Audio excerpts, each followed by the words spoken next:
In this video, we continue with the book titled, You Are Better Than You Think by Dora Albert. I want to take a minute and welcome back my family, friends, and subscribers. Thank you for being part of my community and cheering me on with your likes and sharing my videos. And if you're new to my channel and found me at this video, welcome. I am Daisy, your hostess. In this corner of the YouTube universe, we are pollinating the mind with audiobooks and oracles.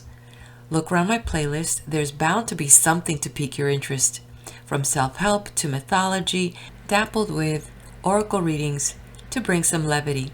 And if it adds a smile or brings you peace, I'm glad you found me. Before we get into these next few chapters, I'd like to share a curiosity that I had after reading the previous chapters. It is in connection with the comment that Dr. J.P. Guilford of University of Southern California said that there were like 40 mental dimensions had been mapped out. So being intrigued, I looked up to see if I could find more of his work and learned that his complete theory expanded far beyond that number, reaching over 180 potential intellectual abilities within the 3D structure. And I was put at ease to understand that his theory was a model of intelligence, not a literal map of the brain's physical structure. Now, fast forward 50 years later, the Blue Brain Project, pioneering the frontier of brain simulation, is said to stand at the forefront of neuroscience research in unlocking the mysteries of the human brain. Within the past few years, scientists studying the brain have discovered that the organ operates on up to 11 different dimensions, creating multiverse-like structures that are a world we have never imagined, and that's in quotes, so they say. So by using advanced mathematical system, researchers were able to uncover architectural structures that appear like cavity when the brain has to process information before they disintegrate into nothing. So according to their research, once the brain has processed the information, the click and cavity disappears. Henry Markman, who is the director of the Blue Brain Project, said that these findings could help explain why the brain is so hard to understand. So if you find that interesting, well, you know why? Because you are better than you think. I've left you links for you to browse in the description of this video. Make sure to check them out. And with that, I now turn the page. You are far abler than you think. Montaigne once said, "There is no mind so puny or brutish as not to reveal some particular faculty shining out. There is none so buried but that some bit of it will burst forth." Modern science says virtually the same thing. After measuring the aptitudes of tens of thousands of individuals, Johnson O'Connor, director of the Human Engineering Laboratory with offices in 8 cities in the United States, said that there is practically no one without one of the 18 aptitudes he has measured and identified. Among these abilities are accounting aptitude, the ability to acquire new words in one's vocabulary, the ability to use small tools, pitch discrimination, the ability to think in 3 dimensions, structural visualization, and so on. The average man excels in many aptitudes. The average man may have not 1, 2, or 3 aptitudes in which he is above average, but as many as 8 or 9. Think what this means. The average person who is in content with mediocre success may have 8 abilities at which he is above average and 1 or 2 aptitudes at which he is so exceptional that if he used those, he might achieve a success far beyond his dreams. Paradoxically, it is often the man with too many aptitudes who fouls himself up. If his job uses only 1 of them or none at all, he may find himself strangely restless. The greatest frustration is caused not by lack of ability, but by failure to use one's aptitudes wisely. 4 steps for putting your abilities to work. 1. Find out what your aptitudes are. If you are a Korean War veteran, you can obtain free vocational testing by applying to the nearest Veterans Administration Center. If you're not a Korean veteran, you wouldn't make a better investment than a series of aptitude tests given by a psychologist who is a member of the American Psychological Association or by some nonprofit group. An excellent choice might be counseling services of the nearest university or the Johnson O'Connor Human Engineering Laboratories. At one university counseling service, a fee of $35 covers 18 hours of testing by qualified psychometrists and counseling by men screened by the university. Fees at the Human Engineering Laboratories run about $25 for a 3.5-hour interview. For adults facing a serious problem, 3 or 4 testing and interview periods may be desirable. The cost is reasonable when you consider that the alternative, the hit and miss method of trying out different fields, frequently results in years of frustration. Square pegs in round holes. It has been estimated that about 1/3 of us do work that may make us miserable. Even if this doesn't tell the whole story, when a group of people were asked by the staff of Fortune whether they would choose a different vocation if they could go back to the age of 18 and start over again, 41% of them said they would. What clouds of unhappiness could be lifted in a world in which everyone did only the work for which he is best fitted? In spite of the fact that material success buys many coveted possessions for us, a mechanic who truly loves his job of repairing cars is better off than the president of a large firm who hates his work. You may ask, but can a man who hates his work succeed? He can, but only if his drive for prestige is so far greater that it can overcome anything else. However, under such circumstances, he will always know a gnawing feeling of unhappiness, and he may cause himself physical illness as well. Knowing your abilities may make you happier. A young chap was miserable doing work that seemed to him dull and routine.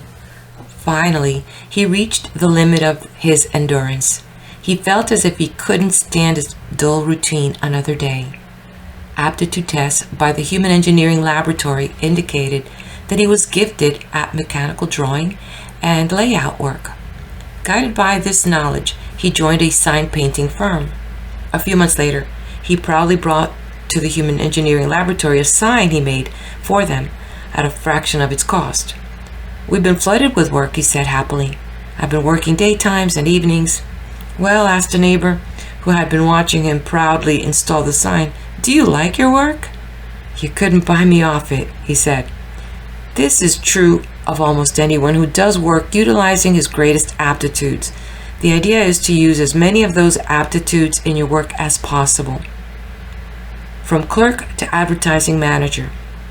About 10 years ago, Lawrence H. Hudson, a clerk in the office of B.W. Dyer and Company, New York sugar brokers, was tested along with the rest of the staff of the organization. The tests he took showed high executive ability, excellent ability for work with small tools, good inductive reasoning, and other qualities that seemed wasted in a routine clerical job. There was every indication that he was highly qualified for a career in advertising. Encouraged by the test, Mr. Hudson trained himself for an advertising career, and within a year's time became advertising manager of the company where he had worked as a humble and not too happy clerk. In 1951, he was called back into the Air Force and given a leave of absence from his job. A still promising career was cut short when he was officially reported missing in action in late 1953. B.W. Dyer & Company had continued to use aptitude tests for its employees. "We find them very helpful," says Daniel L. Dyer. "One cannot take them as a dogmatic answer to the personnel problem, yet they are constructive tools. Other important attributes to success are such things as interest and determination, etc. We are strong on the track." The founder and head of a vocational bureau once said, "A human being, like a locomotive, is strong on the track but weak everywhere else." He batted around from pillar to post. Ted McNally, one of the 3 top salesmen for LaSalle Extension University, went through 25 years of torture, anguish, and unhappiness trying to find out where he belonged. He worked at almost every conceivable type of job, order clerk, assistant, bookkeeper, waiter, running an elevator, stenographer, editorial assistant. None brought him lasting peace or happiness. As the years went on, his employment record began to look more and more dubious. Sometimes he changed jobs at the rate of once every 4 months. After a while, he was ashamed to confess to employers how often he had changed jobs. I had to resort to friends who would vouch for time lags in my record. I tried to figure out why I hadn't stayed on job and grow with a company. I like to talk and meet people. My mental restlessness seemed to be at the bottom of it all. My mind seemed to go from one idea to another. He confessed in a report of the Alumni Association of the Johnson O'Connor Human Engineering Laboratory. Day and night, he was filled with disquieting thoughts. Wasn't he good for anything? Was there no work that would quiet his seething restlessness? He knew the concern his family and friends felt as he kept changing jobs. A change of outlook at 43. After 3 years with the United States Maritime Service, he was 43 years of age. He had a wife and 2 children, and they all faced a glum outlook. He could go back to a job where he had never felt completely fulfilled, a job in which he believed he had little future, but he hated to do it. It seemed strange that in all these years he had never been really happy in a job. Finally, in San Francisco, about 10 years ago, he took the aptitude test given by the Human Engineering Laboratory. He hadn't known his own aptitudes. The scientific test at the Human Engineering Laboratory proved that he had perfect sales aptitudes. Till then, he admits, I never for an instant thought that I could sell. Frankly, I believed I was too timid. Even the test didn't entirely convince him. He started reading everything he could find about aptitudes. I wanted to be convinced myself, he says. What I found out not only convinced me, but also gave me faith in myself.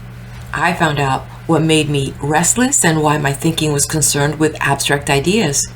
I found out why the world of things did not interest me and what part imagination can play. He discovered that with his particular aptitudes, he would be best working for a remote goal connected with selling. I decided to sell education, as education is something that certainly adds up to a remote goal.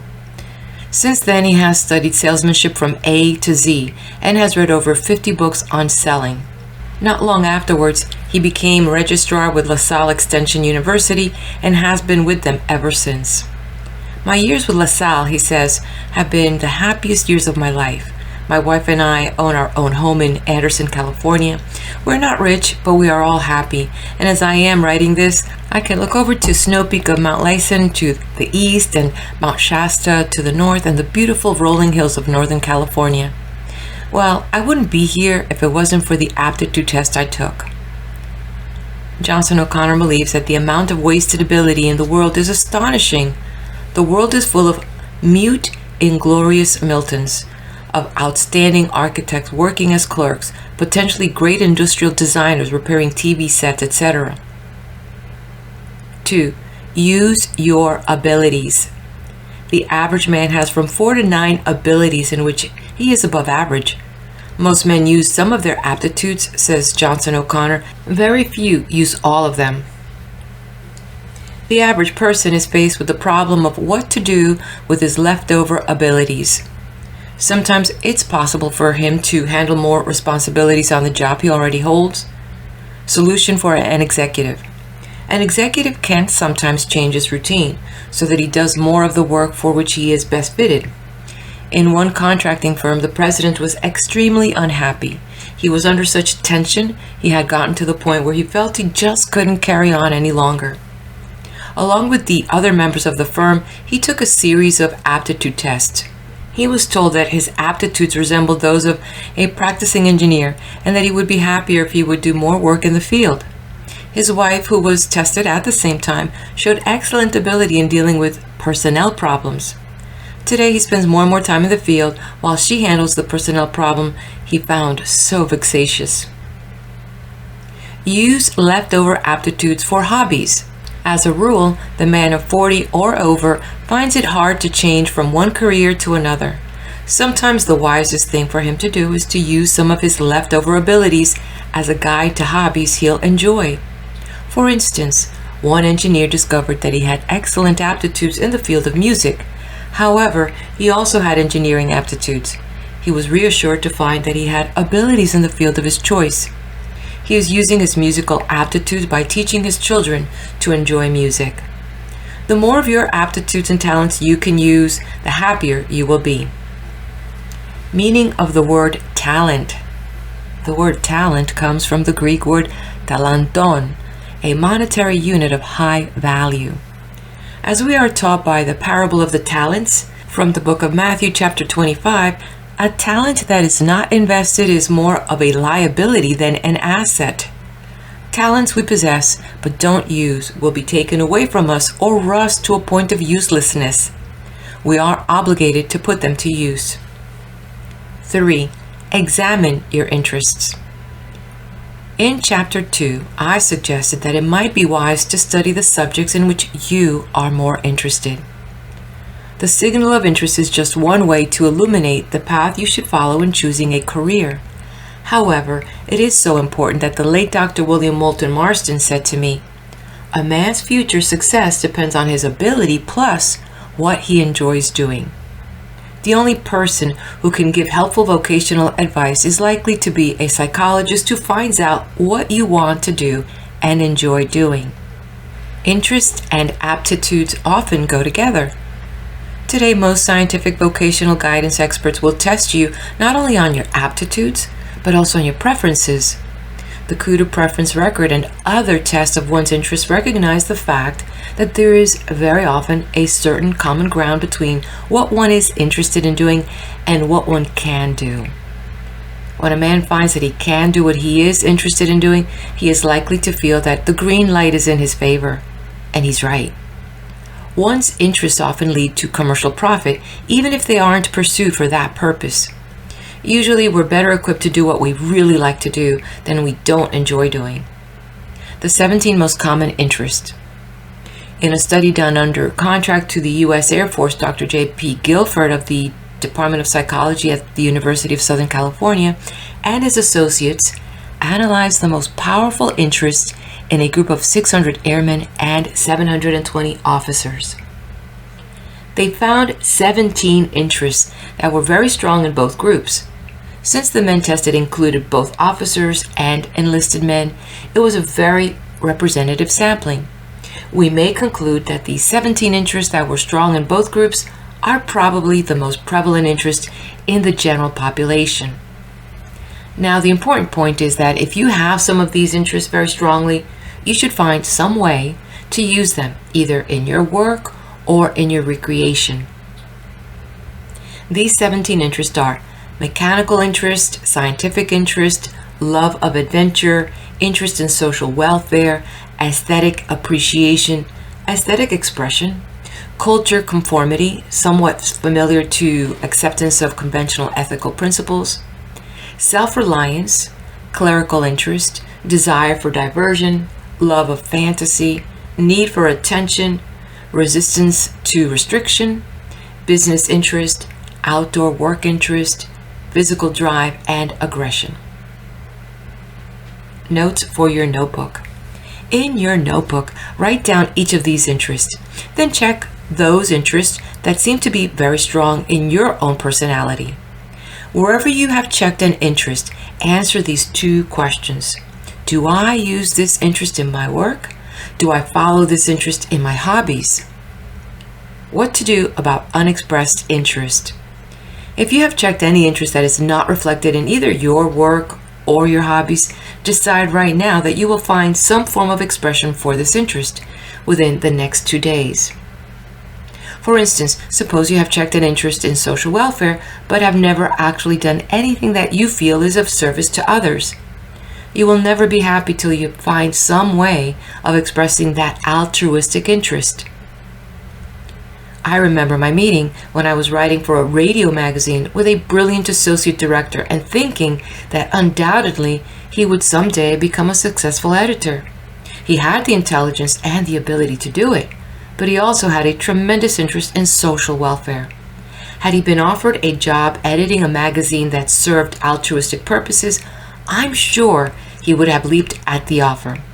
Instead, he learned of an opening at a school where he'd be given an opportunity to teach the blind. Working as an associate editor of a radio magazine left him with a strong, unsatisfied need to help others, so he happily gave up his job to accept one where he would teach the blind. What to do about mechanical interests? Then there was the young man who had great mechanical ability and loved to take apart everything from watches to automobiles, just for the fun of putting them back together again. Chained to a clerical job where he sat on his derriere all day, he was miserable. He loathed the immaculate atmosphere in which he worked. At home, in his own workshop, he managed to release some of his pent-up interest in mechanics. Without this partial outlet, he would have been one of the most miserable men in captivity. As a white-collar worker, he was a misfit, sticking to his job only because his family thought white-collar work carried more prestige. Finally, rebelling against his family's ideas, he obtained a job in an aircraft factory. This enabled him to express his mechanical interest right on the job. Result, a much happier man. Why interest tests are important. Interests are so important, a guide that many employers administer the EK Strong Vocational Interest Test or other tests of interest to all applicants seriously considered for jobs. Such tests are based on the discovery that men in the same vocation have similar interests. These interests usually exist before vocational training takes place and often grow stronger as we grow older. If you are desired for success in a particular field, your pattern of interest will very likely be similar to that of men already successful in that field. At the point where aptitudes and interests meet, your future success probably lies. This is the point where great opportunities may be open to you. 4. Examine your attitudes. No matter how capable you are, you may find someone much less capable going further in business than you if your attitude irritates your boss or other people. Actually, your success as an employee may depend not only upon your own attitudes, but also on those of your family. Family attitudes are important. So important is this matter of family attitudes that R.E. Dumas Milner, largest Chevrolet dealer in the South, and the head of over a dozen businesses, recently wrote an article for Good Housekeeping in which he told the women readers of the magazine, "Before I hire your husband, I want to meet you."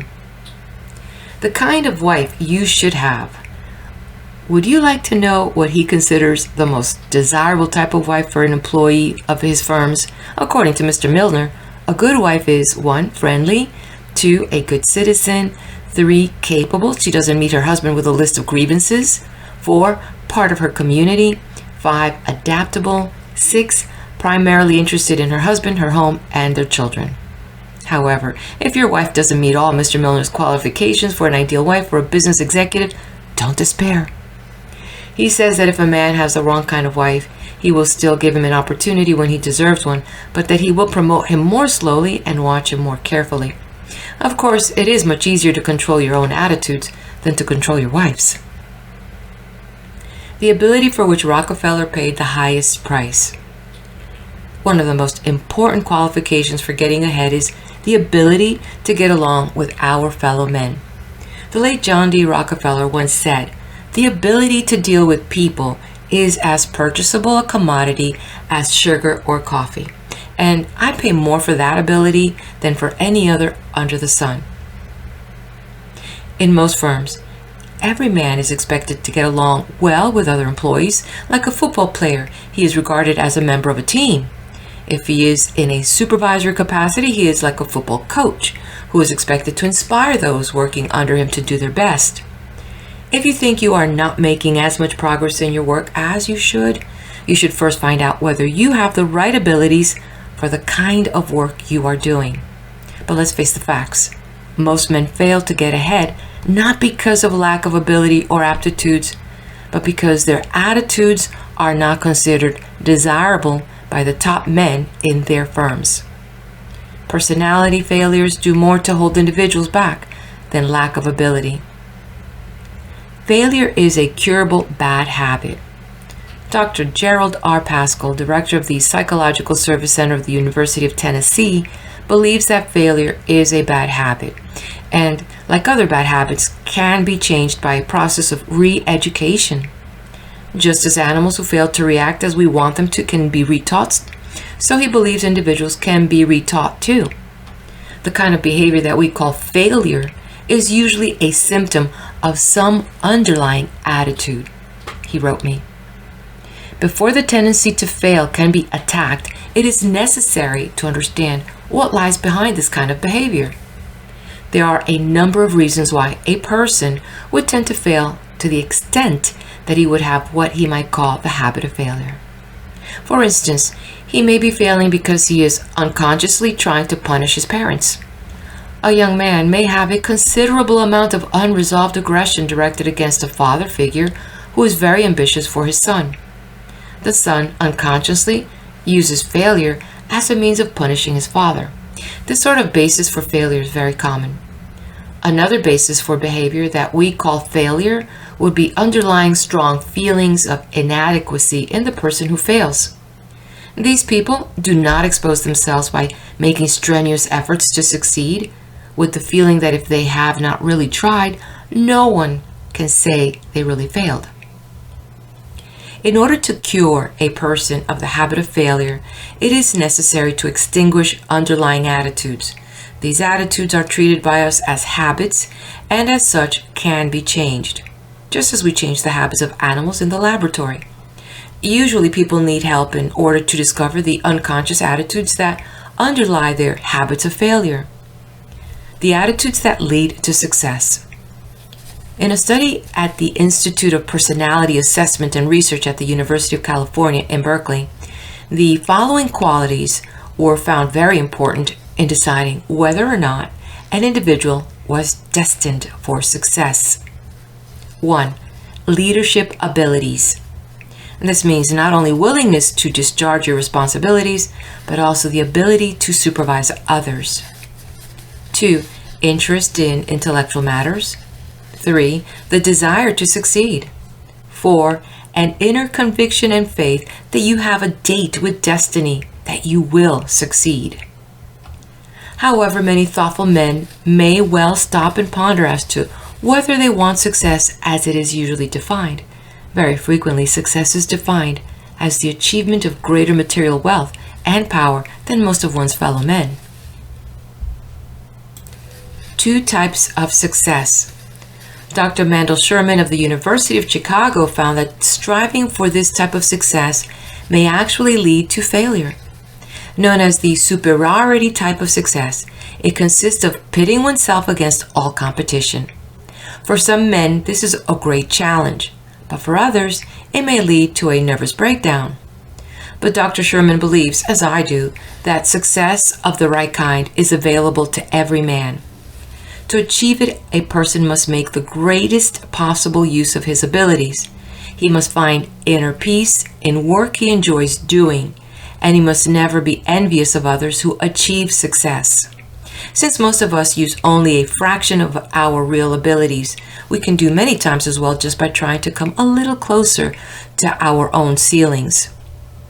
Let's take a look at these 2 different kinds of success. The barracuda type of success. In a recent TV show and movie, Patterns, we find a perfect picture of the type of person ordinarily labeled a success. Walter Ramsey, head of the Ramsey Corporation, a holding company, is a hard-hitting executive who drives himself and others mercilessly. When he wants to get rid of a man, especially another executive, he derides him, torments him, belittles him in front of the other executives. He is merciless in aiming at his objective, making his company the biggest, most important in its field. His men compare him to a barracuda, and the comparison is quite apt. Having climbed to success through ruthlessness, he will probably remain a success from a material viewpoint through the same quality. He has no friends. To him, people don't count. The only important thing to him is his business. He is the type of executive who develops ulcers in bunches, like grapes. He will always have a great sense of power because he knows how to drive men through fear to do what he wants them to do. the fulfillment of one's own abilities. However, the corner bootblack is truly happy in his work, maybe a greater success spiritually than the fictitious but frighteningly real Walter Ramsey. I'm not suggesting that any of us limit his ambitions to becoming the corner bootblack. For most of us, that would be a retreat from our capabilities and certainly not a challenge exercising of them. But why shouldn't we ask ourselves what kind of success we want? And what price are we willing to pay for it? Let each one choose his own goal for himself. If you can be happier making $5,000 a year doing work you love as a college professor, you may be far better off than the man who makes $25,000 a year doing work he loathes. No matter what you want, examine your attitudes. To try to be the best painter, photographer, or plumber in the world is to leave yourself very vulnerable. You can only be the best painter, photographer, or plumber you are capable of being by trying to be your best self. You may reach limits you haven't seriously dreamed of. You're far, far abler than you think. Chapter 9 in a nutshell. The 4 rules for finding yourself in your work are: 1. Find out what your abilities are. At the beginning of any career, it is often best to get an honest appraisal of your aptitudes from a scientific source. 2. Use as many of your abilities as you can in your work. If you find you have the aptitudes not currently being used in your work, see if you can take on additional responsibilities that will use them. 3. Study your interests to see if they correspond with your abilities. Your future success lies at the point where aptitudes and interests meet. 4. Examine your attitudes.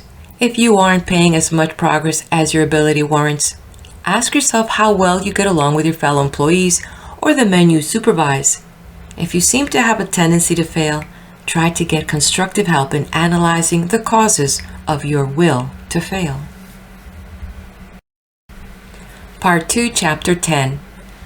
You're as lucky as you think you are. If you think of yourself as lucky, then you are lucky. For luck thoughts are like a magnet. If you habitually think, I'm a lucky so-and-so, that thought will attract luck to you as naturally as a magnet attracts steel within its magnetic field. If you habitually think, isn't that just my luck? Proving that you expect bad luck, that unfortunate thought, like a magnet held a little below a piece of steel, will drag your luck down to its own level. The fabulous luck of the Browns. I first learned about the amazing magnetic power of thought control over luck through Julius Brown, who served as a corporal in the Rainbow Division of the Army in World War II.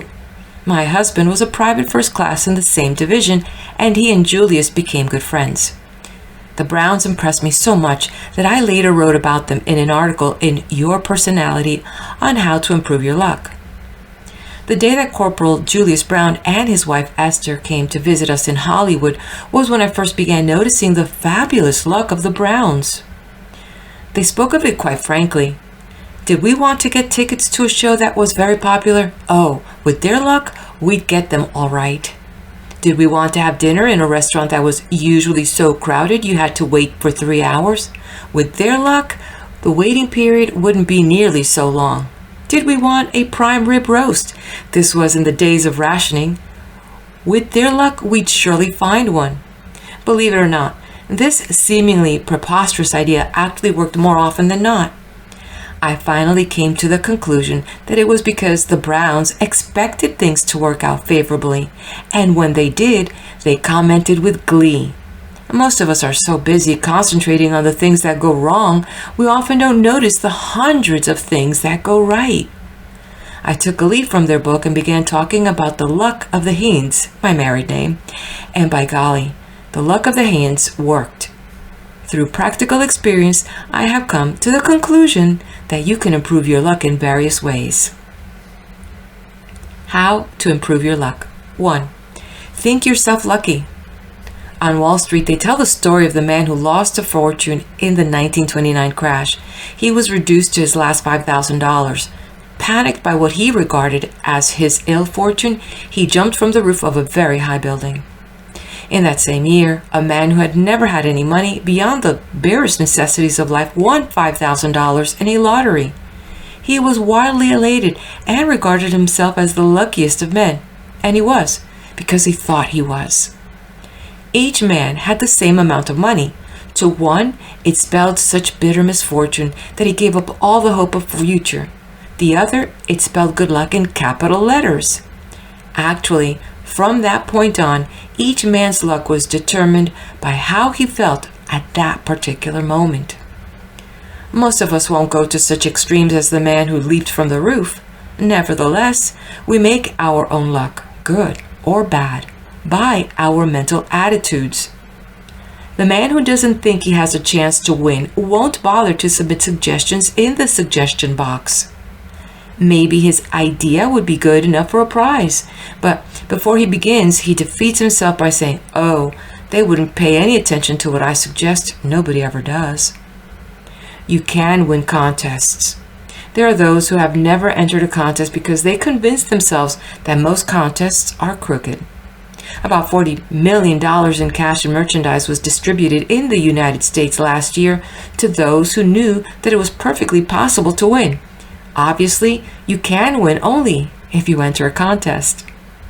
When I was a high school student, I won dozens of small contest prizes from New York City newspapers. For instance, one newspaper conducted a contest in which cash prizes were paid for contributions on the subject, "What did you see today?" I didn't know a soul on the newspaper involved. If I had believed, as some people I met did, that you had to have pull to win, I never would have bothered to enter. You have to have some measure of faith to win anything. Once, when the presentation of $200 was made to me in a theater by a representative of a reliable New York newspaper, a man sitting next to a friend of mine whispered, "I wouldn't give 2 cents for that check." The check, of course, was perfectly good. You have to enter to win. If you think negatively, you can't win, because half the time you won't even try. A supermarket in Dallas, Texas announced that it was going to give away a Roto-Broil worth $50. All you had to do was to make a purchase at a certain counter, accept a free lottery ticket, and return within a stipulated time to find out whether your name had been drawn. If it had been drawn, you had to enter your claim at the specified time. The 2 women whose names were drawn first never showed up to make their claim, so the woman whose name was drawn third won it. She was the only one of the 3 who had sufficient faith in the possibility of winning to return to the store in time. The same negative attitude extended to more important enterprises can defeat anyone, anytime. You must take calculated risks to win. At one time, when I was handling a movie column for Holiday, a friend doing radio publicity asked whether I thought that they might welcome a radio TV column. "They might," I said. "Why don't you write and ask them?" "Oh no," he demurred.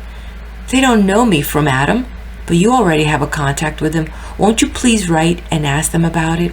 So I did. They said that perhaps they could use such a column. Would my friend prepare a few samples on speculation? I told him about it, expecting him to be delighted. Instead, he shook his head. "It's no use," he said. "They're just giving me a polite brush off. Otherwise, they wouldn't ask me to submit the column on speculation." Actually, it's customary for magazines in dealing with an unknown writer, and sometimes with a well-known one, to make just such a request. The writer who doesn't trust his own luck and ability won't take this gamble. Big businessmen nearly always believe themselves lucky. In big enterprises, as well as small ones, the only winners are those who have the courage to enter a contest, to take a calculated risk.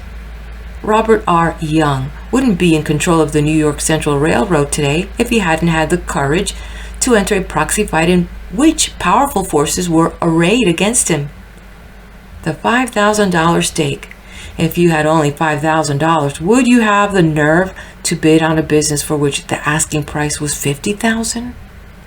As Whitney Bolton relates in The Silver Spade, Conrad N. Hilton got his real start as a hotelier when he landed in Cisco, Texas with $5,000 in his jeans. The hotel was doing a booming business, and the next day Mr. Hilton was thrown out of his room because no transient was allowed to remain for more than a day. The oil fever had gripped everyone in Cisco, including the hotel owner, who told Mr. Hilton that he would gladly sell the place for a song in order to buy some oil land. He asked the owner how cheaply he would sell the hotel and was told that $50,000 would buy it. As a prospective buyer, Mr. Hilton asked for and got the privilege of going through the books.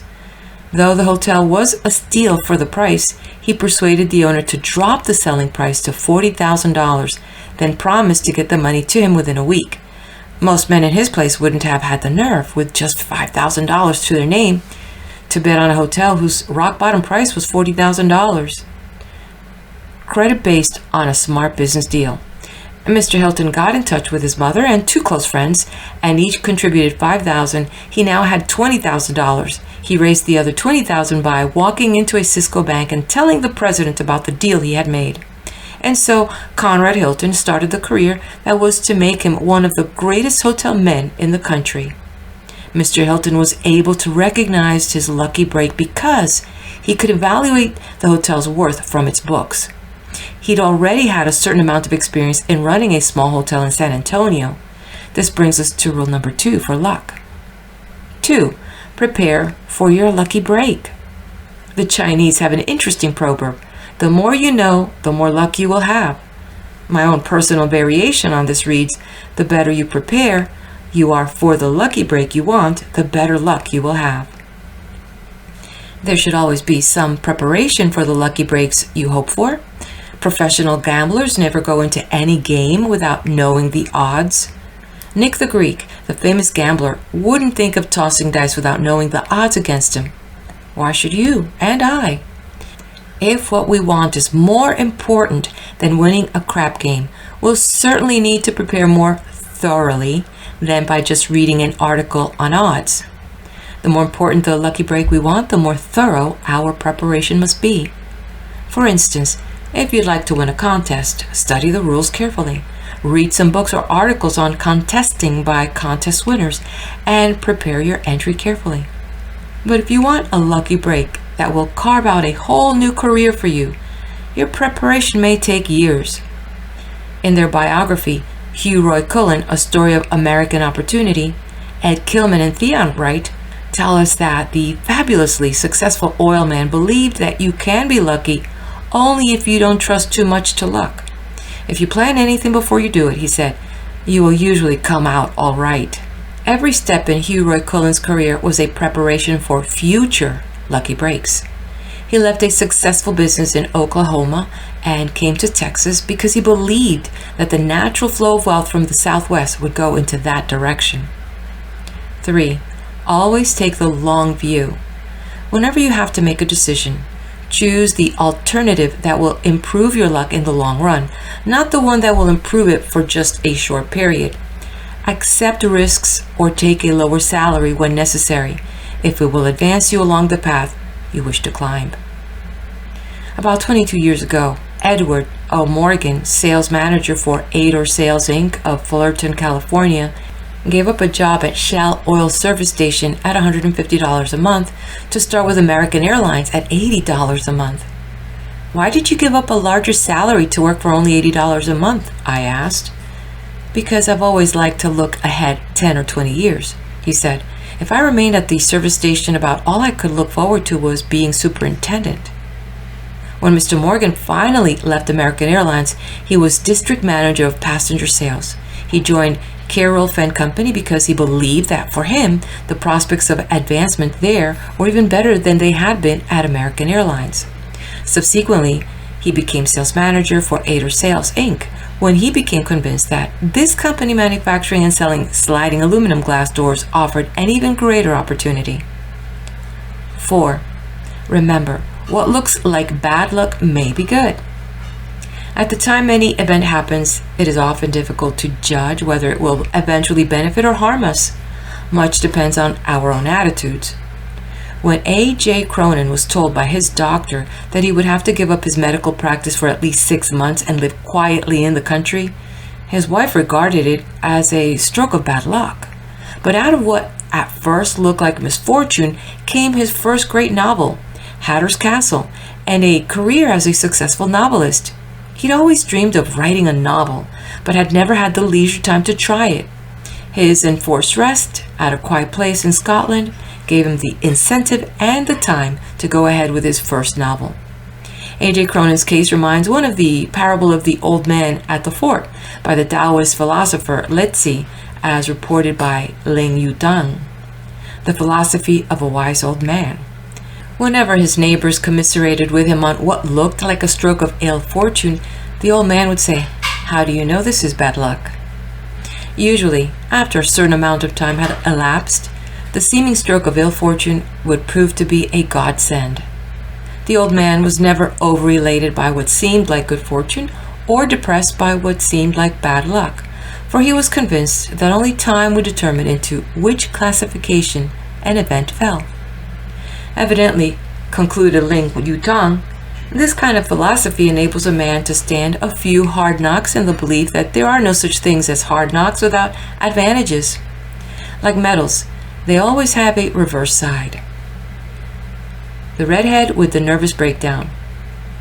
In California, I know a beautiful redhead who suffered a nervous breakdown after the birth of her second son. Who could possibly imagine that a nervous breakdown might lead to a good fortune? Many of us think of such disasters as the end of hope instead of as the beginning of a new life. But as I reported in Woman's Life in the winter of 1954, Diane Nattle's doctor believed that convalescence from a nervous breakdown can be the beginning of a whole new way of life. During convalescence, one has a chance to reject old, worn-out negative thoughts that have brought disastrous results and to embark on new, hopeful thoughts. This doctor felt that Diane's improvement would last if he could find something that would help her keep her intense nervous energy under control. "Is there anything you can do that will help you relax?" he asked. Diane could think of only one thing: knitting. "Fine," he said. "By all means, go back to your knitting." Previously, she had usually knit the kind of things the average woman knits, such as sweaters and argyle socks, but now she turned to knit dresses. The first one she knit for herself, a strapless two-piece aqua evening gown, caused every woman who met her to ask, "Where did you get that lovely dress?" Finally, one of the women she met at a party prevailed on Diane to design a similar dress for her. Other women ordered dresses too. Today, after 7 years in business, she employs a staff of about 400. Diane knit dresses and suits are sold in fine specialty shops throughout the United States. The right attitude toward a temporary bad break. If you accept a bad break as something that may ultimately work out well, then your thoughts won't drag your luck down. If, on the other hand, you let yourself get into a slough of despondency and self-pity, your thoughts may hurt the pattern of your future life. If you want good luck, don't pity yourself for temporary disasters, and don't let others cluck over your bad luck. 5. Never indulge in self-pity or accept pity from others. When Diane discovered that one of her friends was living in a mental hell because of her recreation to trivial happenings, she brought her to meet Gwen Austin, a handicapped employee. Gwen Austin is an aspiring example of how much one's personal outlook determines one's future luck. She had excelled as a concert pianist, but had to give up the concert stage as the result of a serious accident. After the accident, she was confined to a wheelchair. The woman who changed her perspective. When the woman who had never had a physical handicap but who always felt sorry for herself met Gwen, she grew thoroughly ashamed of herself. From that time on, she developed a better perspective. She stopped building every molehill of trouble into a fantastic mountain. No one who truly understands Gwen Austin feels sorry for her. She has too much faith in God, in people, and in herself. She regards her luck as good, not bad. She is thrilled because she feels that in her work, she can be creatively useful, creating symphonies in color. How Gwen Austin wards off unwelcome pity. Friends report that when you have been with Gwen for 3 minutes, you completely forget that she is handicapped. If anyone were so presumptuous as to offer her pity, she would good-naturedly stop him by saying quietly, "I'm better off than a lot of others because I'm so well adjusted," or "I'm grateful for what I have. I'm still creating." Her attitude shows clearly that she won't accept pity. The moment you accept pity, you break down your defenses, you break down your faith in yourself as a lucky person, and render yourself that much the less likely to attract future good luck. 6. Don't be a doormat. You mustn't let your acquaintances and friends drown you with pity, nor should you let others walk over you. Lady Luck favors the brave and the gallant. She is not particularly kind to Casper Milkway toasts. If you think that someone is doing you a real injustice, speak up. But make it an issue of it only if it's really important. Don't fuss over every trifle. A junior woman executive in a Texas firm habitually allowed her boss, a man, to get away with taking credit for her work. At the same time, he harassed her, criticized her, and made her life miserable. One day she decided he had ridden her long enough. She didn't say a word to their superiors about his bullying attitude, but she decided to let him hang himself with some of his own rope. She had undertaken to prepare certain figures on work costs. Learning about this, he planned to beat her to the punch. However, he himself was unable to work out the figures. So each evening he hopefully examined her desk instead of asking her for them. She decided to teach him not to be so sneaky. One day, she placed inaccurate figures on a sheet of paper on top of her desk and deliberately left them there. Without so much as a by your leave, he grabbed the sheet of paper and handed a duplicate to their superiors as his own work. They recognized their inaccuracy and asked him what in the world he meant by handing in such careless work. Shortly afterwards, he lost his job and took one with another firm. To this day, he admires his former employee for having called his bluff. He frequently phones her to ask her advice. If she had knuckled down to him completely, he would have broken her spirit. How to handle those who treat you unjustly. It takes real intelligence to figure out a way of handling individuals who treat you unjustly. Ask yourself, if someone else had this problem and came to me for advice about it, how would I tell him to handle it? The answer you'd give him is the correct answer to yourself. 7. If you're ready for the break that doesn't come, ask for it. Confidence in yourself and in your own abilities will nearly always help you. If you have done everything you can to prepare yourself for a lucky break and it doesn't come along, ask for it. Begin rehearsing tonight, right after dinner, in front of your longest mirror, the exact words you plan to use when you approach your boss. If you are married, ask your wife to play the role of your boss. If she thinks of any arguments he might use against giving you a better opportunity, try to answer them as courteously and persuasively as possible. Many smart sales managers today are training their salesmen by a technique called role-playing. Often the sales manager will play the role of a difficult customer, and it is up to the salesman to win him over. If your wife will cooperate by playing the role of a hard-to-convince boss, you can practice this technique at home. Otherwise, practice talking to an imaginary boss. Write the most convincing speech you can think of, but don't memorize it word for word. When you talk to your boss, you will have to take your cues from the expression on his face and from his general reaction. Therefore, a completely canned speech won't be as effective as a partially impromptu talk. 8. Take an interest in others. The term self-made man is a misnomer. Many of our lucky breaks will come to us through the interest of others in us. Why should they be interested? One reason is because we have shown an honest interest in them and their problems. Egocentricity repels. Interest in others and generosity towards others, these are the two great qualities that attract other people. It would be horrible to cast your bread upon the water simply in the hope of getting it back buttered. But if you cast it there without any expectation of a return, many of those you meet will sense your attitude and be as eager to help you as you are to help others. Whatsoever a man soweth, that shall he also reap. At one time, a friend of Paul Smith, president of Republic Van and Storage Company, needed an oil company credit card. Mr. Smith lent him his. The friend, the late Bud Vignes, was very grateful and told the members of his family about it. He said that if he ever had a chance to do a favor for Paul Smith, he would. The day came when Paul Smith was offered a contract he couldn't fulfill without an Interstate Commerce Commission franchise. Getting such a franchise is usually about as easy as finding a real diamond on the street. Paul Smith had just 24 hours to get his franchise. He recalled that Bud Vignes' brother, an Oakland high school teacher, was handling Bud's estate, and that at one time Bud had acquired an ICC permit. Paul Vignes agreed to sell him the permit for a small down payment, for he remembered that when Bud had needed help, Paul had given it. "I was very lucky," says Paul Smith. "If it hadn't been for the ICC franchise, I would still be a local mover. I wouldn't be able to deliver throughout the entire United States." Lucky? Sure, but I wonder just how lucky he would have been if he had originally refused to help Bud Vignes. So if you want to be lucky, try to think of ways to improve the good luck of others.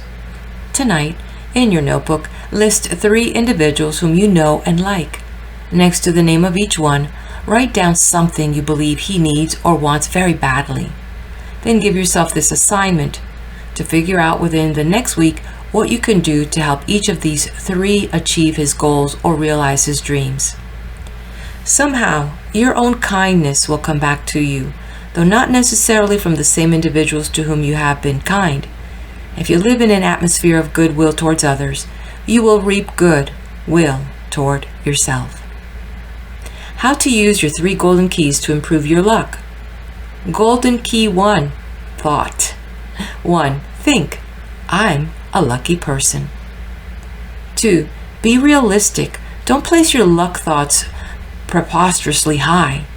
If you're interested in making money, don't dream about making $1 million. Better figure out what you can do well. Then learn to do it better to increase your income and your luck. Try to increase last year's income by a certain specific percentage, 10, 15, or 25%, whatever you can visualize as reasonable. 3. Don't fret too much over setbacks. Remember that even things that appear unlucky may work out favorably in the long run. 4. Don't, through a self-pitying attitude, ever encourage friends or acquaintances to offer you pity. Golden key 2, writing. 5. Within the next hour, write down the 3 lucky breaks you'd like to have within the next 2 years. Then write down just what preparation you can contribute toward making those lucky breaks occur. 6. Sometime this evening, write down what you can do to increase the luck of 3 persons you like. Golden key 3, action. 7. Today, take the first step toward preparing for at least one of the 3 lucky breaks you want. If, for instance, you need academic training, inquire at the nearest reliable evening school to find out how to enroll for a helpful course. 8. If you feel you deserve a lucky break you're not getting, decide why you deserve that break. Then go to your boss and make your request for a better salary or a better opportunity, after rehearsing it at home in front of a mirror. 9. If you have a decision to make, list the alternatives. Then decide on the one that will bring you the most advantages in the long run. 10. If you have been acting as anyone's doormat, quit playing doormat today. Take the "You are welcome to walk over me" sign off your back. Part 2, Chapter 11. You can conquer the past. There is no despair so great, no corner of the mind or soul so dark that it cannot be healed by the power of love which comes from God. I know this is a strong statement to make, but for more than 25 years I have been interviewing men and women of all types, the sick and the well, the happy and the unhappy, men who have known the confinement of prison and the horrors of mental prisons that are sometimes worse than iron bars. I have seen them rise above every kind of misfortune. The greatest fear of many neurotics. To many, the darkest fate that can happen seems to be mental illness. This is the greatest fear of many neurotics. They ask themselves and their doctors, "Am I going insane?" Usually their doctors can measure them, point out to them that their anxiety is not warranted. Furthermore, mental illness is no longer the dark specter it once was. It is high time we brought this problem out into the sunlight and looked at it squarely. A friend of mine once wrote a magazine article about Frances Farmer, a movie star who had become mentally ill. From all over the country came letters saying, "Please tell me what to do. There is someone just like that in my family." Since 1 person out of 10 is apt to become so ill mentally as to require hospitalization, there is someone just like that in almost every family. We don't have to despair about it. Many families are still ashamed to admit that there has been a queer one on the family tree. Our bodies become ill, and so can our minds. There is no disgrace in either case. Just as a boil must come to a head before it bursts, so wrong thinking sometimes leads to the crisis of serious mental illness. For many, recovering from that crisis ultimately results in a new and richer life. For instance, Joshua Logan was always a great director, but he became a greater one than ever after his recovery from a serious mental breakdown. Since his recovery, he has directed such fine plays as Annie Get Your Gun, Mr. Roberts, and South Pacific, and such excellent movies as Picnic, Bus Stop, and Sayonara. We have advanced far beyond the days when the mentally ill were thought to be possessed of devils, and were therefore beaten to drive the devils out of them. Modern psychiatry has taught us that the devils preying upon the mind are pressures, conflicts, unresolved problems, and sometimes repressed and bitter hatreds. Modern psychiatry has also taught us that an enormous percentage of mental illness will yield to skillful treatment. The highest potential recovery rate of any illness. In a recent speech before the Federation of Jewish Welfare Organizations, Dr. William C. Menninger, psychiatrist from the famous Menninger Clinic in Kansas, said, "There is a superstition that most mental illness is incurable.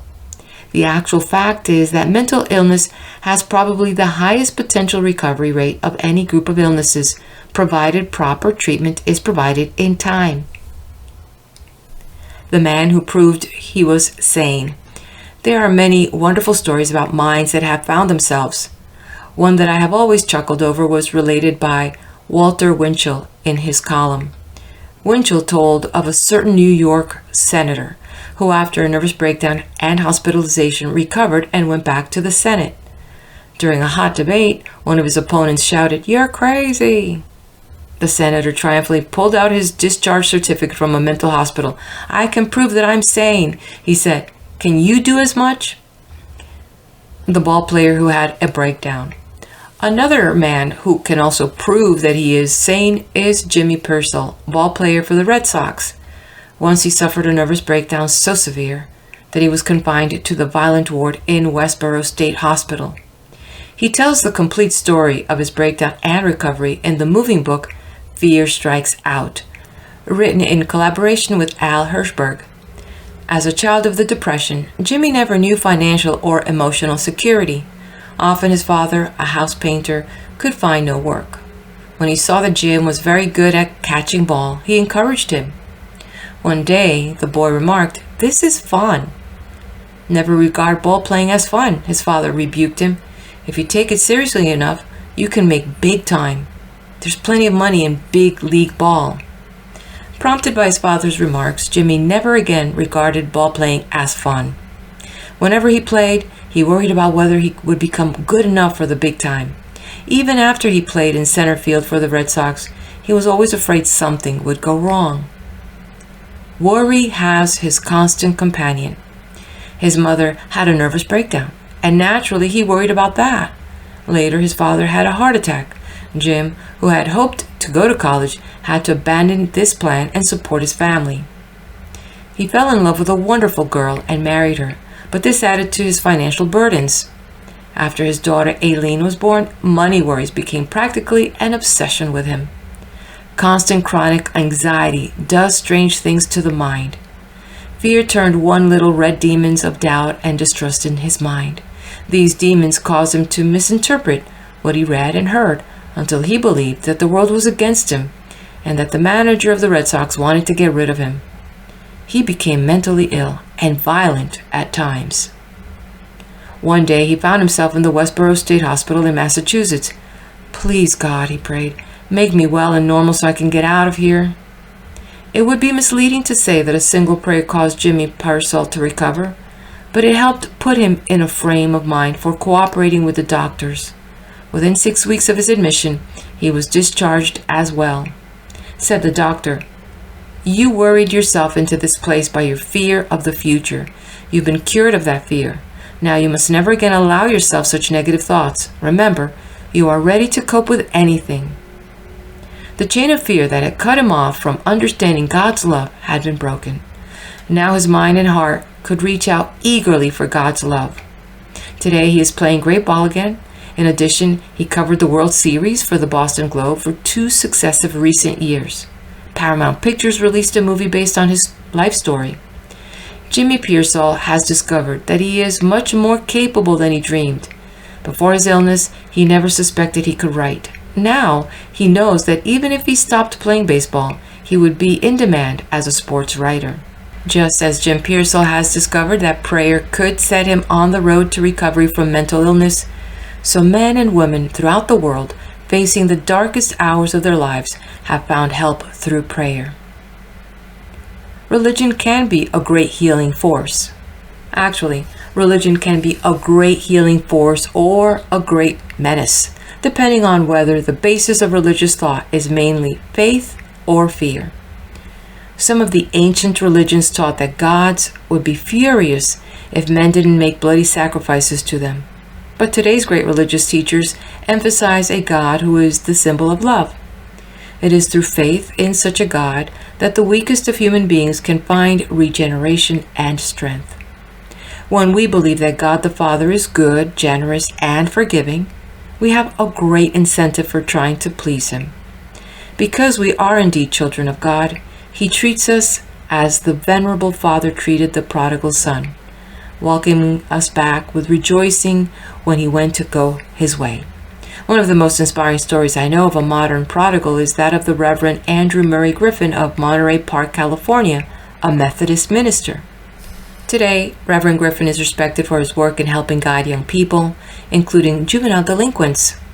Very few of us, in fact, have the Reverend Griffin's sympathy for young people who get into serious jams. He himself was a juvenile delinquent and later a con man and a racketeer. When he preaches from the pulpit that the Lord said, "Though your sins be as scarlet, they shall be as white as snow," the words have personal meaning for him. As a boy, Andy, like most of us, was torn between good and evil. His mother died when he was in his teens, and his father less than 18 months later. At 15, he was an orphan. He loved money too much. Andy wanted money desperately. At 15, he rifled slot machines. At 17, he was a gambler, and later he succumbed to the temptation of accepting racing bets. Many times, there were stirrings of good in him, but nearly always the desire to make easy money won over his conscience. At 18, he married, telling his wife nothing about his shady ventures. He thought of going straight. Not long afterwards, they had a baby son. When the infant was 7 months old, he fell ill, and he prayed to God to spare his child's life, but the baby died. The revolt against religion. "Is this the way God answers prayer?" he cried out. He hardened his heart against God and against humanity. By his mid-20s, Andy Griffin was a hardened con man, and he owned and operated a betting and gambling establishment on the West Coast with a cafe as its front. He gave very little thought to the harm he was doing. One day, a minister sought him out with the story of a widow whose son was gambling away all her money. "Why come to me with this story?" he asked defiantly. "You know so many people that I thought you might know them and be willing to help them." Actually, Andy Griffin knew the boy well, for he often patronized his gambling establishment. The next time he saw him, Andy tried to kick the boy out without success. "We'll settle this outside," Andy Griffin said. The youngster was about 21, all hard young muscles, but Andy Griffin, though older, is no slouch at fistfights himself. He soundly trounced the boy, then warned him to stay out of his establishment. In the fight, his hand had been injured, so he stopped at a hospital nearby to get it bandaged. There he met a boy we'll call Jimmy, the boy in the wheelchair who had faith. Jimmy was a wheelchair case struck by polio. Andy Griffin asked Jimmy if there were any books, games, or toys he could get for him. Jimmy looked at him with incredibly clear eyes. "I don't need any of those things, but would you pray for me, please?" That night, for the first time in years, Andy Griffin prayed. He prayed for the kid whose faith was so much greater than his own, and before he knew it, he was also praying to regain the faith he had lost. He was stumbling over the words he had almost forgotten when his son died, "Thy will be done." The thought occurred to him that he had been very foolish to believe that God had failed him, when actually he had failed God. He had prayed, "Thy will be done," but he hadn't meant it. He hadn't faced the fact that God, with his infinite knowledge, had decided what was best for his son. Not long afterwards, Andy Griffin was faced with one of his greatest temptations. One day, a powerful syndicate offered him the opportunity to handle all their payoffs for them. A dangerous offer. He knew how dangerous acceptance of this offer would be. He had heard of other men who handled similar jobs being knocked off by rival gangs. By taking this job, he felt he could provide handsomely for his wife. In his dilemma, he sent for his friend, Ray Mayfield of Southgate, California, a prominent attorney. That day, Ray Mayfield proved himself a true friend. For hours he argued with Andy Griffin, telling him that no amount of money would compensate for his returning to his old way of life, and no amount of money made this way will ever do anyone any good. He told Andy, "Great ability can be used for either good or evil. You have an extremely interesting personality and remarkable ability," he assured him. "In your bitterness, you have used that ability to defy God. That same ability could be used as a great force for good." For a week, Andy Griffin struggled with his greatest temptation. Whenever he was on point of yielding, he remembered the clear-eyed child who hadn't let a wheelchair destroy his faith. It occurred to Andy that possibly somewhere in heaven, his own son was looking down, hoping he would make the right decision. The decision he made was extraordinary: to abandon his life as a racketeer and study for the ministry. "Reverend," he asked the minister, "how do church people feel about a man's past?" "They're not interested in a minister's past," said the minister. "They're interested in the future." Andy Griffin gave up rackets forever. He went back to his gambling establishment and ripped out all the gambling machines. He gave to charity all the money he'd made from the rackets, and he and his wife started all over again on the $2,000 he got from the sale of the cafe. He began to study for the ministry. His first church was the Emmanuel Methodist Church in Los Angeles. When he became its minister, the neighborhood was known as a festering place for crime. He opened the doors of the church to hoodlums who had long forgotten what God's word sounded like. There were times when it seemed as if his tasks were hopeless. There was the day when a group of former delinquents were attending the services, and a rival gang invaded the church and stabbed 4 boys who were trying to find their way back to God. He went to the hospital when the 4 boys were under the merciful knives of surgeons. He sat in the anteroom with their parents, doing his best to comfort them as the tears streamed down their cheeks. The next morning, when he left the hospital, he was filled with bitter rage against the criminals who had invaded the church. As he drank a cup of coffee in the cafe near the hospital, he heard a man say, "One rotten apple can spoil a whole barrel. All those boys ought to be strung up." At that moment, he was tempted to agree. All that day, he paced the floor of his home, wondering if he was fit to be God's minister. Sometimes it was hard for him to understand God's ways. Hate filled his heart. Today he says, "May God never again let me feel such hate as I felt that day for those young criminals. May God deliver me from the thought that any boy or man can't be rehabilitated." For 2 years, he worked tirelessly with young hoodlums, dope addicts trying to break the habit, and other boys who had never known where to turn for help. In recognition of his fine work in redeeming delinquents, Andy was given the George Washington Medal of Honor by the Freedom's Foundation. Later, he was given new responsibilities as minister for St. Paul's Methodist Church. "I would never criticize any experience God has given me," he said in a recent sermon. "If it were not for those experiences, I might never have been able to help young men in serious difficulties." He never turns away anyone in a jam. He helped one man guilty of passing bad checks redeem himself and start fresh. He persuaded the youthful leader of a Rat Pack gang to give himself up. There is good in everyone.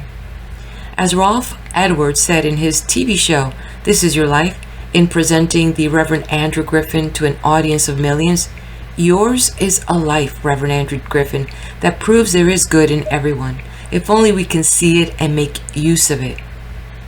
We are all far greater spiritually than we could possibly be.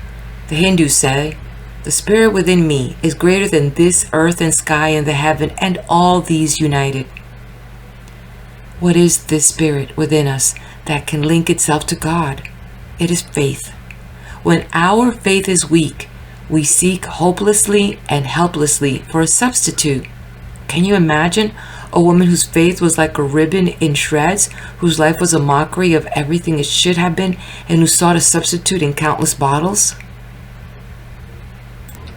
Today, Olive Salambier is a deeply religious woman, secure in faith.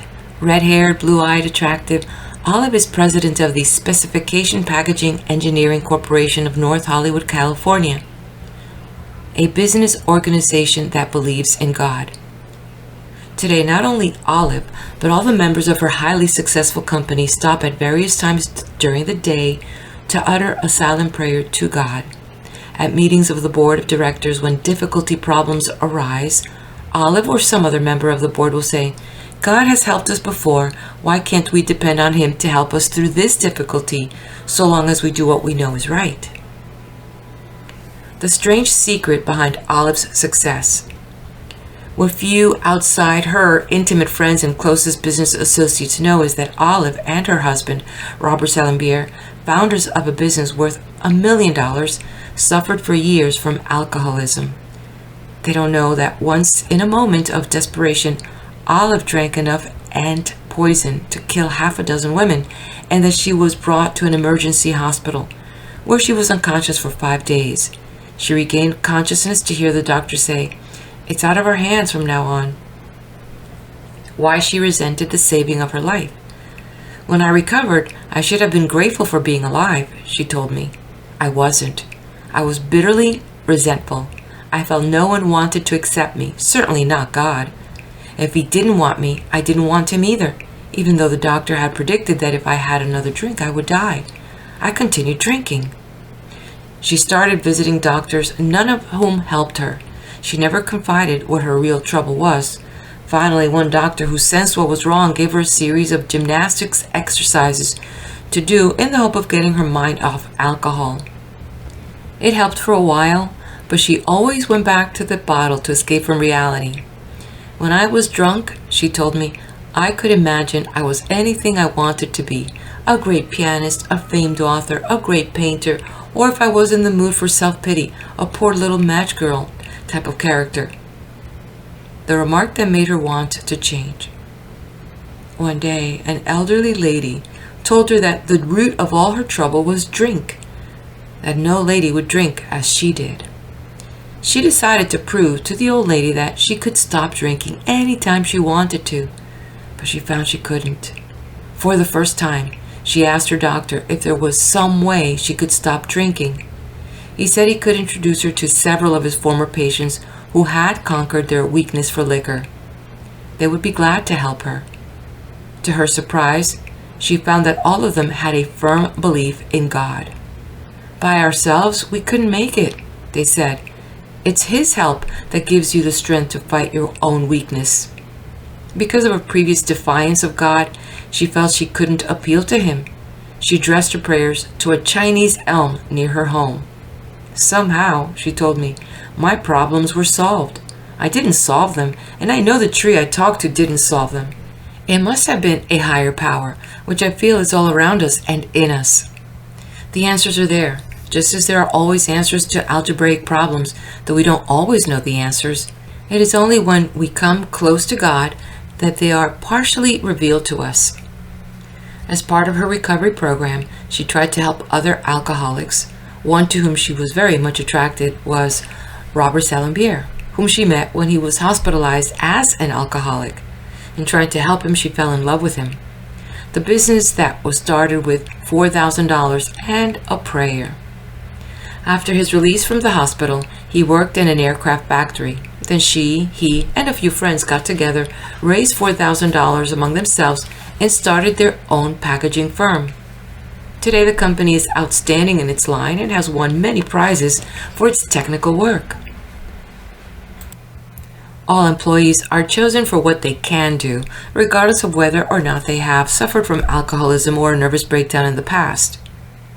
Someone has to give recovered alcoholics a chance, says Olive Salambier. I'm glad when I have the opportunity. So far, no one we have ever employed has abused our faith in him. Alcoholism is an illness. The American Medical Association defines alcoholism as an allergy of the body coupled with an obsession of the mind. I know from personal experience that they are right, says Mrs. Salambier. There were times I used to think I was crazy, that only insanity could explain the delusions I had. Actually, I wasn't crazy, but ill. I was just as ill as if I had TB or diabetes. It usually takes an alcoholic many years, however, to discover that something is wrong with him. The meaning of the Lord's Prayer. Olive has come to believe that the most abandoned alcoholic can still make contact with the great power of God. She believes that when we say the Lord's Prayer, "Give us this day our daily bread," more than bread is meant. We are praying, she says, for whatever we need, and God will send us what we need. This, she feels, is much better than praying for what we want instead of need. Though Olive is apt to wear the most frivolous-looking shoes and earrings in her office, she is a deeply spiritual person, and there is a decided feeling of spirituality throughout the organization.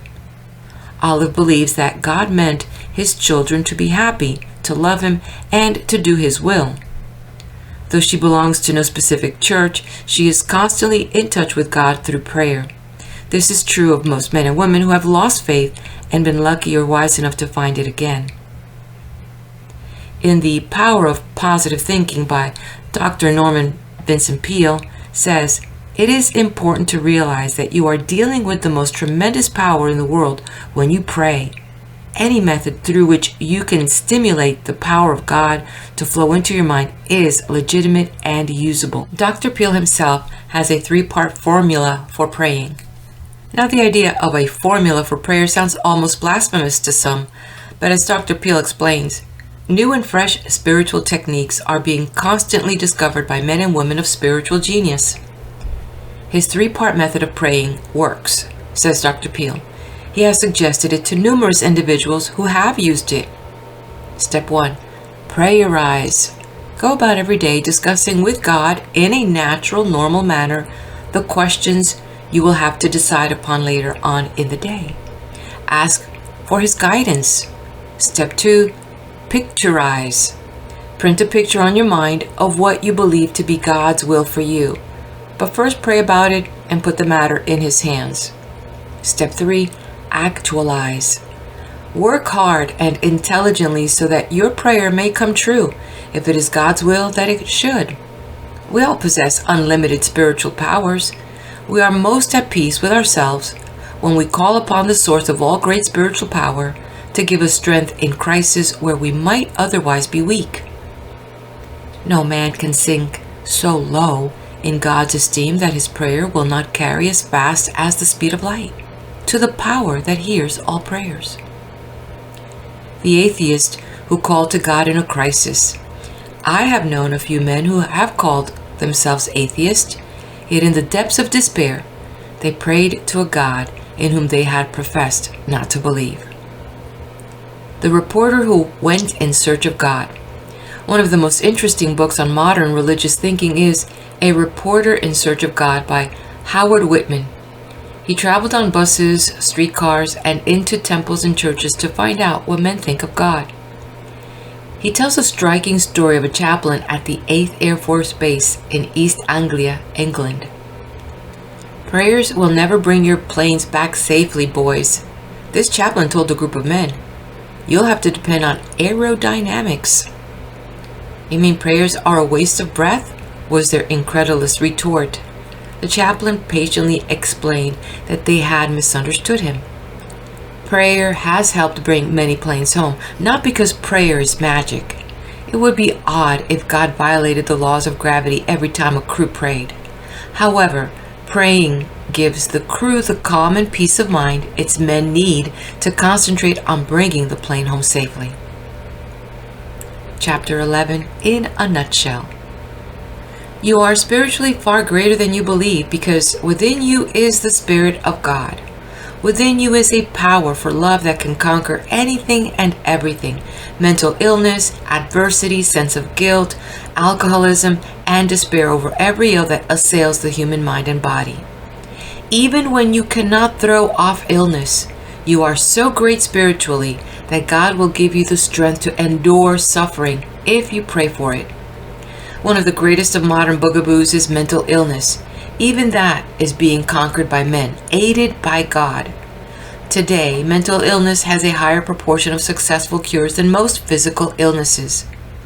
In man's search for God, he turns to prayer and finds himself spiritually greater with each prayer, if he prays for courage and strength in carrying out God's will. Part 2, Chapter 12. You're more likable than you think. What do you think is the most effective way to get others to like you? If you have been influenced by some of the popular books on how to win friends, you may say that the cardinal rules are to pay them lavish compliments, never argue with them, never criticize, and never frown. They are all fairly good rules, but not one of them hits at the basic idea that will make others like you. The experiment that will show you whether most people like you. This secret was discovered several years ago by Professor Donald Laird at Colgate University. He gave the 130 students in his psychology class half a minute to write down the initials of those they disliked. Some of them could think of the initials of only 1 or 2 men or women.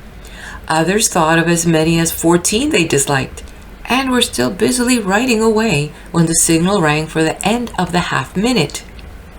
Here, however, is the important point. Those who disliked only 1 or 2 acquaintances were almost universally liked. The ones who thought immediately of 14 persons they hated were almost universally disliked themselves. The most important rule for winning popularity. So if you want to be liked, rule number 1 is learn to like all kinds of people. You can do this by learning to look for and respond to their good points. Once I was discussing this with William Edmonds, a Los Angeles sales manager. You can learn to like difficult people. You can develop a sincere liking for other people, he told me earnestly. Remember that each is an individual with various problems, probably going through the same things you're going through. I murmured. But what about the difficult people, the ones who yell at their secretaries, reprimand everyone who displeases them, and are continually grouchy? How can one like them? Well, said Mr. Edmonds, when you meet someone like that, it's perfectly natural not to like what he does, but you must remember that he may not like his own actions either. He wasn't born that way. He's probably sorry afterwards that he behaves in that manner. If someone came along who understood those things about him, he might get along with him very well. 9 chances out of 10, you are more likable than you think. Most of us set impossible goals for ourselves. How we would love to be loved by everyone. Wanting to be liked by everyone with whom one deals sounds like a very commendable ambition. Why won't it work? The main reason is that if you honestly want to be liked by everyone, you'll have to be all things to all people. If you want to be liked by everyone, you can be only a pale shadow of your true self, a sort of composite mouse. Whenever anyone criticizes you, you'll have to take his suggestion submissively and try to please him, regardless of the actual value of his criticisms. You'll never be able to disagree with anyone or express a single opinion of your own. You'll always have to wait to hear what the other fellow has to say so you can yes him. What a non-entity you would be under such conditions. A smiling, smirking hypocrite who has sacrificed his own convictions in the hope of achieving popularity. Sometimes it may be all right to disagree. It's perfectly true that if you argue about everything, You will irritate most people. The important thing is to distinguish between those things worth battling about and the subjects that just aren't worth an argument. Never mind about the fellow who claims that it was Tennyson who said, "To be or not to be, that is the question," when you know perfectly well it was Shakespeare. Unless he's a great friend of yours who wants you to correct him, you'll be better off keeping your mouth shut. But if someone in a mixed group starts berating all Jews, Negroes, or Italians, you'll have to decide for yourself whether it's more important to keep still and retain the liking of a man you may not even respect, or take a stand for what you believe in. I know of a Protestant who was so infuriated when a group of his dinner companions began belittling all Jews that he said to them, "I've had dinner with you fellows hundreds of times, but if you're going to start tearing a minority group to pieces, I never want to dine with you again." He walked out on them, and within an hour, the men in the group phoned him at his home to apologize. I am sure that he broke every law in Dale Carnegie's book that night, but I don't think St. Peter will hold it against him. He kept his own self-respect. Must we get along with everyone? This is the ideal held out by most books on how to win friends. I say it's nonsense. The time and effort you spend trying to turn yourself into a chameleon, into the sort of person that changes with each person he meets, will be spent far better cultivating the best qualities in yourself. When you are your finest self, many will accept you who'd be bored and exasperated if you try to be a carbon of everyone else. Trying too hard to be loved by everybody may win you the reputation of being insincere. Very few humans have ever been liked by everyone. Those who try to win everyone's liking usually get the reputation of being insincere toadies. Very few great men ever accomplished anything worthwhile without making some enemies. Don't you suppose Lincoln and Washington had enemies in their day? Great men don't make popularity their main target. First, they must do what they think is right. Winning the love of other people is secondary. Anyway, it is more important to love than to be loved. If you really love others, some measure of your real liking for them will come back to you. Select friends who bring out the best in you. Instead of wistfully yearning for everyone to love you, you'll do far better if you surround yourself with those you like, people who make you happy and who bring out the best in you. By the same token, you yourself should be sufficiently fulfilled and non-critical to bring out the best in them. Some people envy success. There are some individuals who will never be happy as long as you are successful and have the things they want, but are too lazy to earn for themselves. The only way to avoid criticism from men of that stripe is to be nobody, do nothing, and be a complete never-do-well. Perish the thought. How to avoid being extremely unpopular. As we have seen, there's no point in trying to be liked by everyone. On the other hand, you don't want to be low man on the totem pole when it comes to likability. In order to get along with people in business and in social life, you must learn a few important qualities that will keep you, at least, from being ardently disliked. We'll come later to the qualities that will make you actively liked. Research has uncovered the fact that there are 45 qualities that will tend to make others dislike you. Of these, 10 are such terrific dislike breeders that if you have them, the chances are 1,000,000 to 1 that you will be disliked by new people who meet you. At least so says Dr. Donald A. Laird in How to Use Psychology in Business. However, even if you have these qualities, you don't need to despair, for every one of them can be changed to a positive, helpful quality. Test yourself for likability factors. Here are the 10 questions that will uncover whether or not you have those qualities that might make people dislike you intensely. If you answer no to any of these questions, then it's up to you to try to change your personality to the point where you can truthfully answer yes. 1. Can you always be depended upon to do what you say you will? 2. Do you go out of your way cheerfully to help others? 3. Do you avoid exaggeration in all your statements? 4. Do you refrain from showing off how much you know? 5. Do you avoid being sarcastic? 6. Do you refrain from acting as if you thought yourself superior to most of your associates? 7. Do you refrain from bossing people not employed by you? 8. Do you keep from reprimanding people who do things that displease you? 9. Do you avoid making fun of others behind their backs? And 10. Do you keep from domineering others? If you will study these 10 questions, you will find that those who have to answer no to most of them are individuals who habitually make their associates squirm by doing everything they can to make others feel small. Every man's ego is important to him. Naturally, you like to protect yours. But if you do it by making the other fellow feel unimportant, you'll probably win his undying hatred. We can all learn to avoid showing off how much we know, or trying to prove how much better, smarter, and stronger we are than the next fellow. When you become quietly self-confident, you won't have to shout like Annie Oakley, "I can do anything better than you can." After she had proven this very point, Annie lost her man in the play and film, Annie Get Your Gun. She didn't win him back till she tried just the opposite tactics, letting him prove that there were some things he could do better than she could. Whenever you are tempted to be an Annie Oakley, and this applies whether you're a man or a woman, stop and think. What good will it do you or the other fellow to prove that you're smarter than he is? He will only resent you for having shown him up. 4 words that hurt. It sometimes takes a lot of restraint to refrain from using 4 simple words. I told you so. God bless everyone who learns this habit of restraint. Winning friends doesn't call for hypocrisy.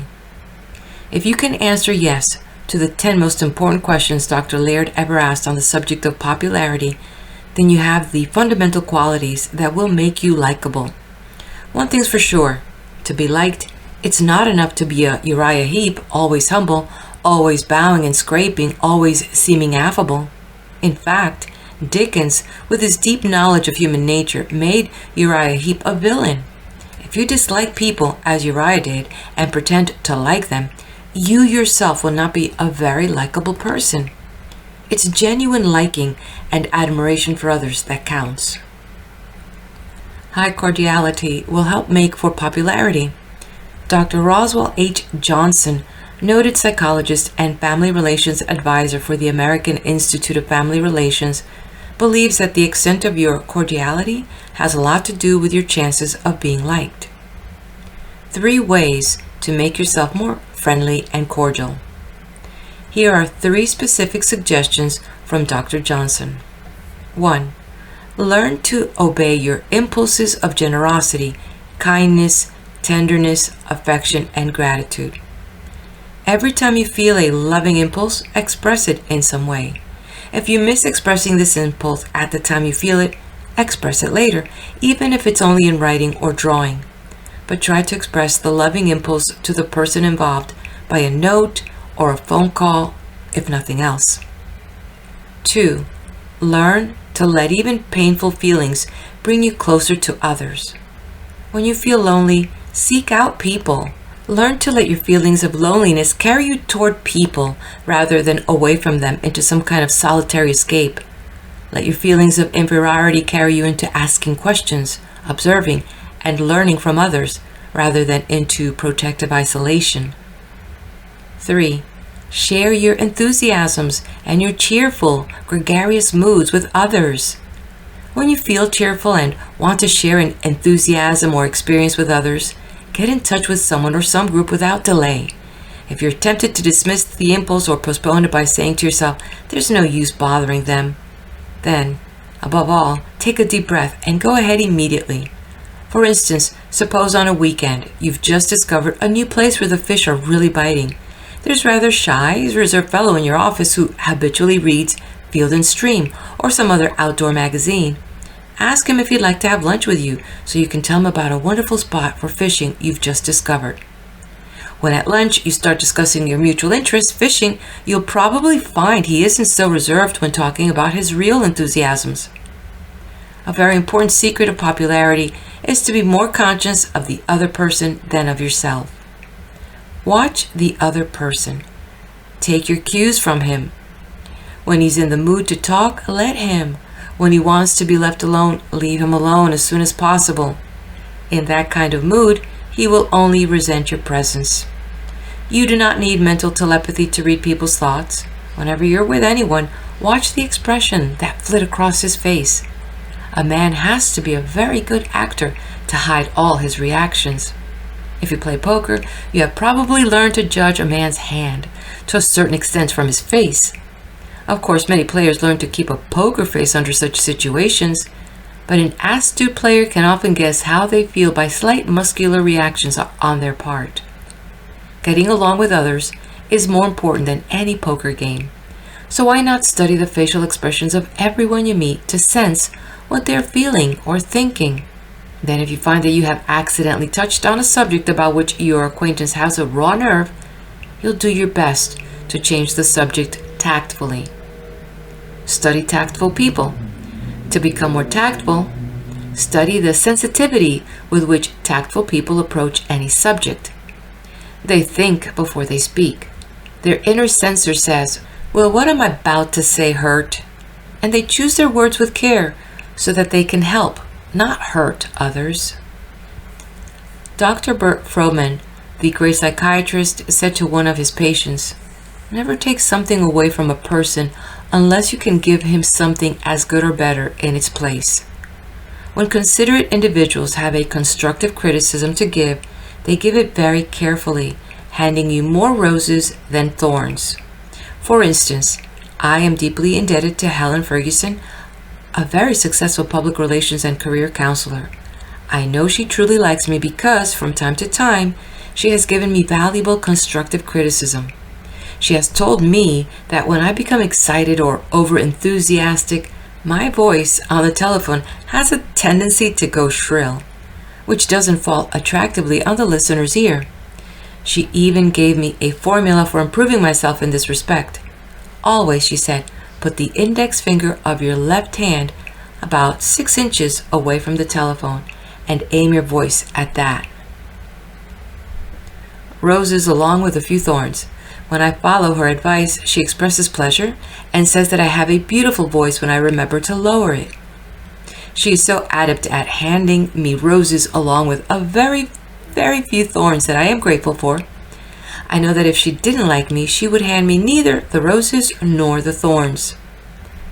Sincerity is more important than a bag of tricks. I know a man who is the opposite of this fine woman. 99 times out of 100, he is disagreeable, unpleasant, and rude. He knows the Dale Carnegie formula by heart, follows them whenever he thinks it will profit him in business. But charm cannot be produced by turning on a faucet at certain times. It has to be a real part of your personality. This man's charm is for special occasions only. Even though he sometimes temporarily ingratiates himself with those who do not really know him, he lives a friendless, unhappy life. Like Dr. Jekyll, he has spent so much time in being disagreeable and unpleasant that it is becoming more and more difficult for him to conjure up the charming side of his personality. Because he doesn't really like himself, he dislikes most people intensely. He has lost his wife and most of his friends because of his habit of saving his charm for very rare occasions. You should have at least a few good friends. We come back in a full circle to the first and most important rule for making others like you. Develop the habit of looking for their good points. Don't judge yourself too harshly either. Accept yourself tolerantly, like Popeye. You can say, "I am what I am." However, being smarter than Popeye, you can also make up your mind to improve yourself. Great naturalists don't try to turn sweet peas into roses or petunias into delphiniums, but they can turn sweet peas into better and more fragrant sweet peas, and they can breed petunias far lovelier than those our grandmothers admired. If you're short, why spend time wishing you were tall? Instead, You can acquire a friendly personality that will make many tall men envy you. You can become so skilled and well informed in the field of your choice that men, short and tall, will consult you, knowing they will get valuable advice. Because we all have faults and limitations, we sometimes get very critical of others. Haven't you ever noticed that when a man roars and rants about some trait he can't stand in someone else, it often turns out that he has that particular fault himself? The next time you are tempted to tear someone to pieces, stop and think a moment. Why do you feel so violently about this particular fault? Is it possible that it is something you loathe in yourself, but haven't the courage to change? Let's cut out all the bitter criticism and see what we can do to make other people want us as friends. Here is one of the great fundamentals. Care what happens to other people. That will make you much more popular with others than being tall, handsome, and egotistic. The man who was great in an emergency. One of the most successful businessmen I know, Claude M. Christie, president of the American Latex Products Corporation of Hawthorne, California, isn't extremely tall and isn't the movie type at all. Yet there is something about him that makes everyone who meets him like him. He has a wonderful smile, but it goes deeper than that. I didn't know the real source of his attractiveness till his wife told me about the day, 8 years ago, when his plant burned down. Horrified at the news, she rushed to the plant and found her husband among the ruins. Remembering the years of effort that had gone into the building of this plant, she wept. He put his arms around her and said, "Don't cry, darling. No one was hurt. That's all that matters."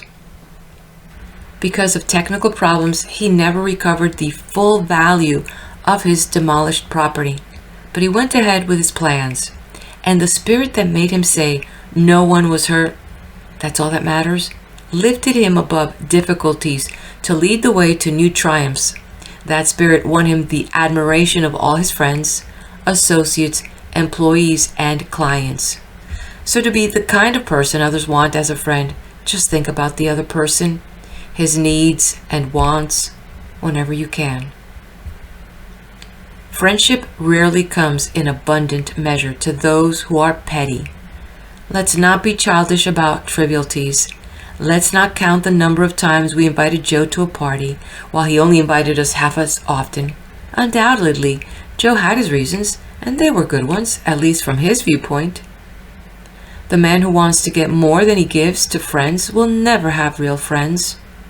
Friendship just can't be measured and weighed like a market commodity. Certainly, it's good etiquette to reciprocate other people's invitations, but the man who's put out because he has invited Joe 10 times and Joe has asked him only 5 times to dinner reminds me of the gag about a certain hostess. When one of her guests said, "May I have the pleasure of a second cookie?" she said, "You've already had 3, but who's counting?" Let's stop counting. You probably know some men who are just like this hostess. They're always counting the favors they have given or received. Real friendship doesn't depend upon a mathematical viewpoint as to whether you give or receive more. When you are really a friend, the more you give, the better you like it. But remember, being gracious about receiving favor is also a form of giving. It is the giving of understanding. Many men and women feel downright uncomfortable when they're always on the receiving side, with never a chance to reciprocate. So if you're one of those generous souls who always grabs the check or revels in doing favors, give the other fellow a chance to play host once in a while too. If you know that someone feels under heavy obligation to you, give him a chance to get out from under that load when he feels like it. This is generosity of the spirit, and is often appreciated even more than generosity of the purse strings. How to change your attitude toward yourself. If you don't have close, intimate friends who would stand by you even if you were accused of murder, then you probably have never given freely of your real self. But you could change that, starting right now. You can start on the road to friendship by changing your attitude toward yourself. Professor Prescott Leckie, who wrote Self-Consistency, discovered that most people tend to behave according to their own conceptions of themselves. Just as we assimilate certain foods and not others, so we assimilate and accept certain ideas and reject others. Our behavior can be changed by simply changing our self-concepts. Suppose that you've always been very poor at mathematics in school. You can change yourself to an A scholar according to Prescott Leckie if you can only convince yourself that you never really tried to be good at math and that you can be excellent by really trying. The same is true of popularity. Perhaps up to now, you've thought of yourself as a friendless, unwanted person. So long as you believe this to be true, it was true. Not because thoughts are things, but because you can act only in a manner consistent with your thoughts. Say to yourself, maybe I haven't tried hard enough to be likable, but I'm going to try from now on. You will be starting on a new path toward popularity. If you have no deep, sincere friends, you should have one or two within 1 month. You will have several acquaintances, some of whom will become your friends later. What to do today to start winning new friends? As soon as you finish this chapter, go to your phone or your desk, call up someone to congratulate him on an achievement or to inquire after his family. Call up a lonely acquaintance to invite him to dinner tomorrow or the next day. Write a note expressing your gratitude for some kindness shown you. If you have good, warm friends, spend some time keeping their friendship alive. Always find some time for them. If they are thousands of miles away, send them a letter, a clipping that might interest them, or at least a card. You can be successful in making friends.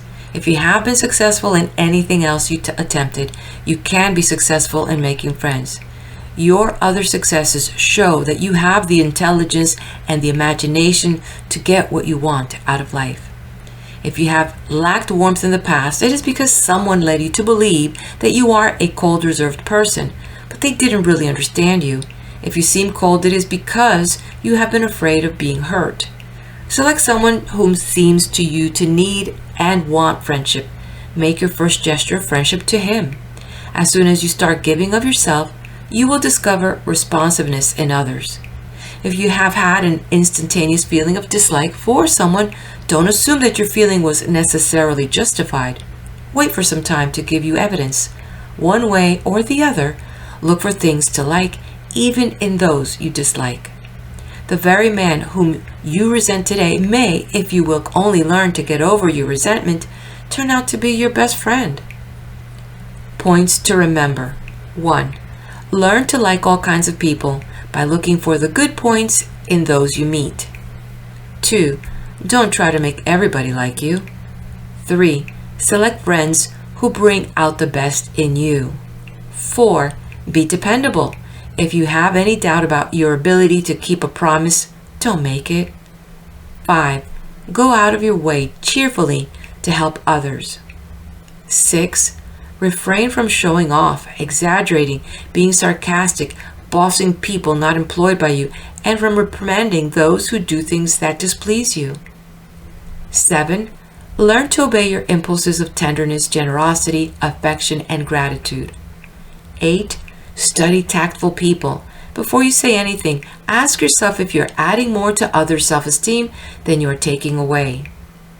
9. Keep in touch with your friends by letters and phone calls. 10. Keep a mental image of yourself as a warm, friendly person and do your best to live up to that mental image. Part 2, Chapter 13. You can be more lovable than you think.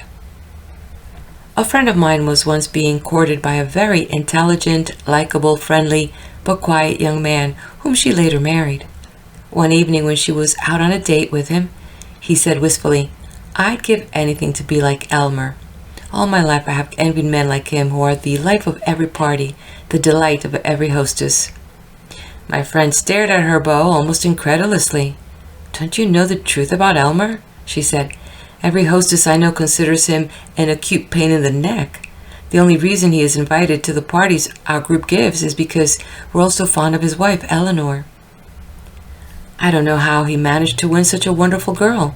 If he and Eleanor ever separate, just watch how quickly he'll be dropped by everyone he knows." Finally, Eleanor got tired of his shenanigans, for Elmer was not only the life of every party, but also the pursuer of everybody else's wife. As soon as the two separated, Elmer was quickly dropped by their crowd. Eleanor remained a popular member of the group and later remarried. This time she chose a very different type from Elmer, a quiet, diffident man very much like my friend's beau. Some nice men envy loud, boisterous boasters. Most women are astonished by the fact that really lovable men somehow get the idea into their heads that Elmers of this world are extremely popular with women. How often a refined man honestly believes that if he could be an Elmer, loud, rambunctious, and boastful, he would have a fascinating love life. 4 reasons why you are more lovable than you think. 1. You want to improve yourself. If you didn't, you wouldn't be interested in reading this book. Men who want to improve themselves are usually not conceited, like the Elmers of this world. They tend to underestimate themselves. They are ambitious, and these are all qualities that help make a man lovable. 2. Women often find men of the quiet type more lovable than those who brag. You may think that other men are far better at winning love than you are, but the chances are that you are inclined to accept too readily the boasts of braggarts. Many of the kiss-and-tell boys are liars. If you accept their lies as honest tales, you may get the feeling that they are irresistible to women and that there is something wrong with you because you aren't. No ordinary human being could compete with them to hear them tell it, but you should hear what the women have to say about them at hen parties. 3. Lovability can't be measured by the quantity of women you attract. Perhaps you consider yourself not too lovable because you haven't made a string of conquest. You haven't had dozens of beauties hanging from your arm. Just because you've been turned down by some girls doesn't mean that you're not the answer to the prayers of others. Says Dr. Paul Popneau, director of the American Institute of Family Relations in Los Angeles, the largest and oldest institute of this type in the United States. No man should expect every girl he meets to be bowled over by him. A man may be lovable and make a favorable impression on a reasonable proportion of girls he dates, but it is unreasonable for a man to expect every girl he meets to be interested in him. One girl likes only the type of men who remind her of her father. Another wants a man as unlike her father as possible. One girl likes only blondes, another only brunettes. Some girls can't stand a man who's under 6 feet. Other girls wilt at the idea of going out with a man who weighs over 165 pounds. Why, I once even knew a woman who wanted to divorce her husband because he was a milkman. She said he smelled sour to her. To another woman brought up on a farm with nostalgic memories, he might have seemed very attractive. No man can reasonably expect every girl he meets to think he is the answer to her prayers. 4. The man who is an expert at winning kisses isn't always successful at winning love. You may consider yourself not too lovable because you're not an expert at the gestures of love. You don't go in for promiscuous lovemaking. One great psychiatrist compared the Don Juan, who is an expert at seduction, with the waiter who's expert at getting tips from customers. Being expert at maneuvering women into affairs doesn't prove that a man is lovable, any more than being expert at getting tips proves that a waiter is a profound student of every aspect of modern psychology. Love has qualities that go far beyond the physical, and any man who regards love as a technique for winning physical caresses hasn't discovered the meaning of the word. The man who measures his lovability by his talent for persuading a girl to yield to him physically preys on the weak-willed, on women who are so-called easy marks. This is lovability? Not according to our marital experts, who believe that it is the mark of a mature person to win and hold the love of a single individual. Before a man reaches this stage, he has to grow up emotionally. If you're an emotional grown-up person and have either found the mate with whom you wish to spend the rest of your life or wish to find such a mate, you are more lovable than you realize. Most women are looking for a man just like you. The 3 manly traits every woman seeks. Dr. Paul Popno believes that there are 3 basic traits that almost every woman seeks in the man she wants to marry: strength, tenderness, and companionship. The right kind of strength. Some men, he told me, misunderstand a woman's desire for a strong man. Sometimes they imagine that strength consists of throwing your weight around, loudly demanding the best table at all restaurants, and being generally bossy. Actually, what most women seek is strength of character, plus some financial strength. Let's face it, most women are pretty practical, while some women with strong maternal instincts will fall in love with a man who needs to be mothered. Most women prefer a man who will make them feel secure and protected. Women want tenderness too. Usually, a woman wants a man not only to be strong, but also tender. At least that's what our women clients tell us. Most women also need men who will offer them companionship. Few women nowadays are happy with the kind of man who says patronizingly, "Oh, you're just a woman. Don't bother your pretty head about politics. That's up to us men to decide." On the staff of the American Institute of Family Relations are doctors, psychologists, sociologists, and noted educators. They specialize in helping clients solve their premarital and marital problems. One of the many excellent counselors at the American Institute of Family Relations is Dr. Mary Jane Hungerford, who for 20 years taught university classes in physical education and health. At the various universities where she taught, there were always students who sought her services as a personal counselor. She's one of the many career women who have succeeded in achieving great personal success and marital success too. She's married to a successful engineer. They have 3 children. And at the American Institute of Family Relations, she has given courses in preparing for marriage and for parenthood. How to increase your lovability. Many men, Dr. Hungerford told me, are in a quandary today. Their great conflict is often their misunderstanding of what the word tenderness implies. Some think that to show tenderness is exhibiting weakness. Show tenderness. Many men are afraid to demonstrate affection in gentle ways.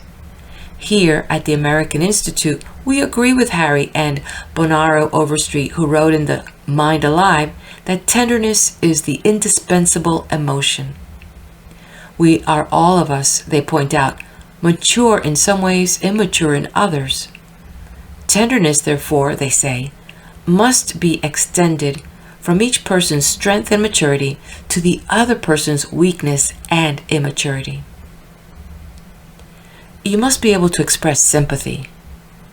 Continued Dr. Hungerford, to win a woman, a man must be capable not only of feeling sympathy, but also of expressing his sympathy.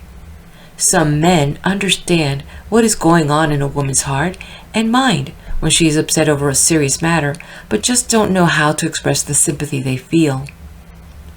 If they want a truly happy marriage, they must learn to express such feelings. Women have a fundamental need of receiving tenderness from the men they love.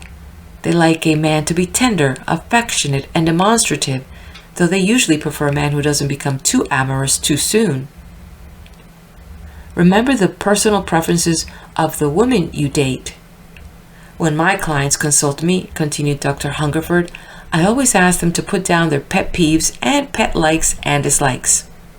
Though I have no statistics on the subject, I believe that every woman's basic requirement is that the man courting her regard her as not just another woman, but as a very special person. She wants him to understand her as an individual and remember her personal likes and dislikes. If a woman prefers symphonies and operas to hot jazz, she'll be irritated by the man who forgets this preference and drags her to an evening of the kind of entertainment she dislikes. If he sends her a corsage, she'll be grateful if he remembers that she doesn't like gardenias but likes roses, especially yellow roses. What every woman dislikes, I think the greatest dislike women have is for men who, after a few dates, turn themselves into critics. No really desirable woman will go out with a man if he constantly finds fault with what she does, wears, or says. Maybe he's acting out of sheer defensiveness, for some men are afraid of a close relationship. When such men discover that the relationship is becoming rather close, they try to break it off by becoming extremely critical. It works too. 15 rules for dating women successfully. Here are some of Dr. Hungerford's very special and helpful rules on how to make a favorable impression on the girls you date. 1. See the good in your date and accentuate her good points in your conversation. If your date wears a dress or hat you don't like, refrain from the comment. Wait until the day she's wearing something you do like and comment on that. 2. Call a little in advance for an appointment. For ordinary dates, never call later than a day in advance, unless you have an excellent reason for waiting till the last minute. In that case, explain it. If the date is for an important occasion, ask for it at least a week in advance. 3. Don't get too amorous too soon. Remember, haste does make waste in romance, as in everything else. Many women will refuse ever to date a man again if he has behaved too amorously on a first date. Very few women want to spend their spare time playing at being female wrestlers, and if they want to date with an octopus, they always can go to the aquarium. Don't take too much for granted. It's better not to make any assumptions. Just because a girl is sexy looking doesn't necessarily mean that she has been making a habit of saying yes to sexy questions. In spite of her looks, she may be very shy and may loathe men who make such suggestions. In our modern cities, it's considered all right to exchange views on sex, but respect the girl's view after she's expressed it. Another tip to make you more lovable: she'll appreciate you're not trying to rush her into doing something she doesn't want to do, or that would make her feel guilty if she did it. 4. When in a group, be equally gracious to all in the group. Some men may think they make a big hit by being attentive to one girl and rude to all the rest, but they should show good manners to everyone. The very girl they're trying to impress favorably may feel unsafe when she sees how coolly the man who is trying to sweep her off her feet treats an ex-girlfriend. Next week, she may think it may be my turn to get that icy treatment. So she's apt to give him a cold shoulder before he can give one to her. If you're friendly to everyone, the girl with whom you want to make a hit will feel a lot safer. You can still get the idea across to her that you think she's especially attractive. 5. Be scrupulously neat and avoid being conspicuously dressed. 6. Don't insist on doing everything in precisely the way you have always done things before. Be adventurous. Try new things and places. If you are easily thrown by circumstances that change your plans, a girl will discover it. Women usually dislike men who are extremely inflexible, incapable of adjusting to new circumstances. So start cultivating your sense of adventure today by trying something new, a new dish, a new restaurant, or a new route to work. 7. Don't gripe. Who wants to listen to constant complaints? Accentuate the positive. 8. Don't try to pick up girls. It's a very depressing experience. You meet so many impossibles that way. If you go to dances, go to those that have a respectable sponsoring group. If you insist on meeting girls through irregular channels, you have only yourself to blame if the girls exploit you. Pickups are often long on promise, short on performance. No matter what your motives, pickups are usually unsatisfactory. Girls who respect themselves are not likely to say yes to a pickup. Educational institutions are still the #1 method for meeting the right girl. 9. Don't gossip and discuss other dates. Comparisons are odious. Your date will assume by the way you handle yourself that you have dated other girls. But don't tell her who, when, or how often. Such information doesn't sit well with most girls. 10. Don't argue to win. If you must argue, do so just to shed light on a problem. If you want intelligent battles, remember they don't mix too well with romance. Don't express your opinions too dogmatically. Says Dr. Huggins, I advise clients to limit themselves to 2 opinions an evening. If you reserve 1 opinion for the subject of sex, 1 more opinion that evening is plenty. Otherwise, your date will think you are too opinionated and dogmatic. Read the current newspapers and the weekly magazines of information. Try to learn a few current facts from them and from other sources. Then, most of the evening, in your discussions, you can mention facts the way a reporter does, instead of talking as if your opinions were the only possible ones. Remember, the man who said, I am Sir Oracle, and when I open my lips, let no dog bark. For heaven's sake, don't be like that. 11. Don't drop in on your girl unexpectedly. Such unexpected visits are particularly taboo on Saturday mornings, when she may not have had time to tidy up, and at meal times any day of the week. 12. Let her know in advance what your plans for the evening are, if you have any definite plans. Then she can dress appropriately. 13.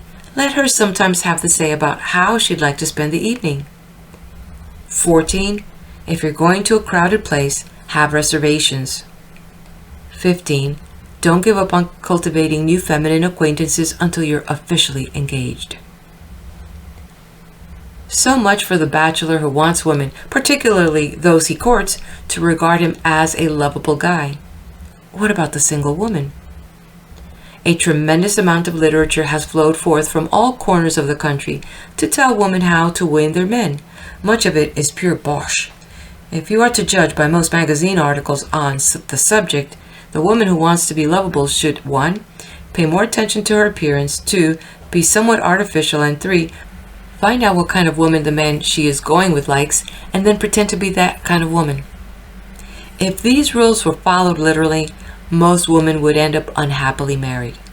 Granted that one's personal appearance is important, lovability doesn't depend on having beautiful features and looking lovely every minute of the day.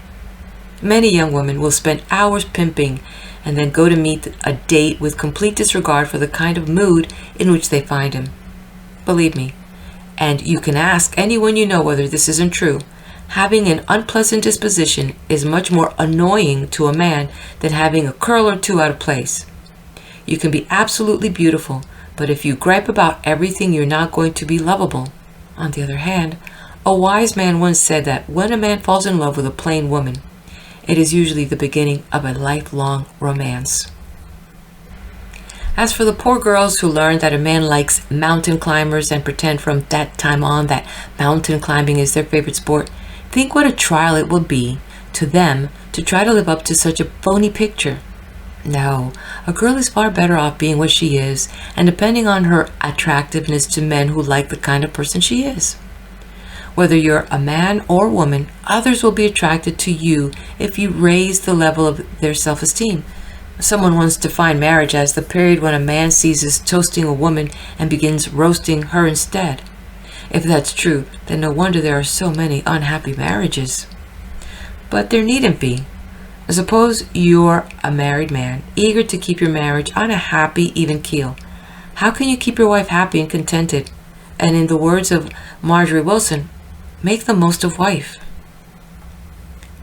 How to be more lovable if you're a husband.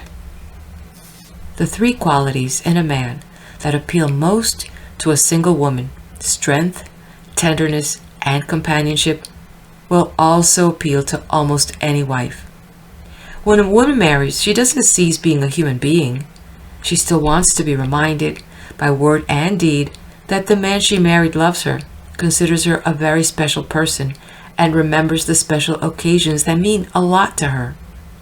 She likes demonstrativeness from her husband, and she likes him to be considerate of her needs and wants.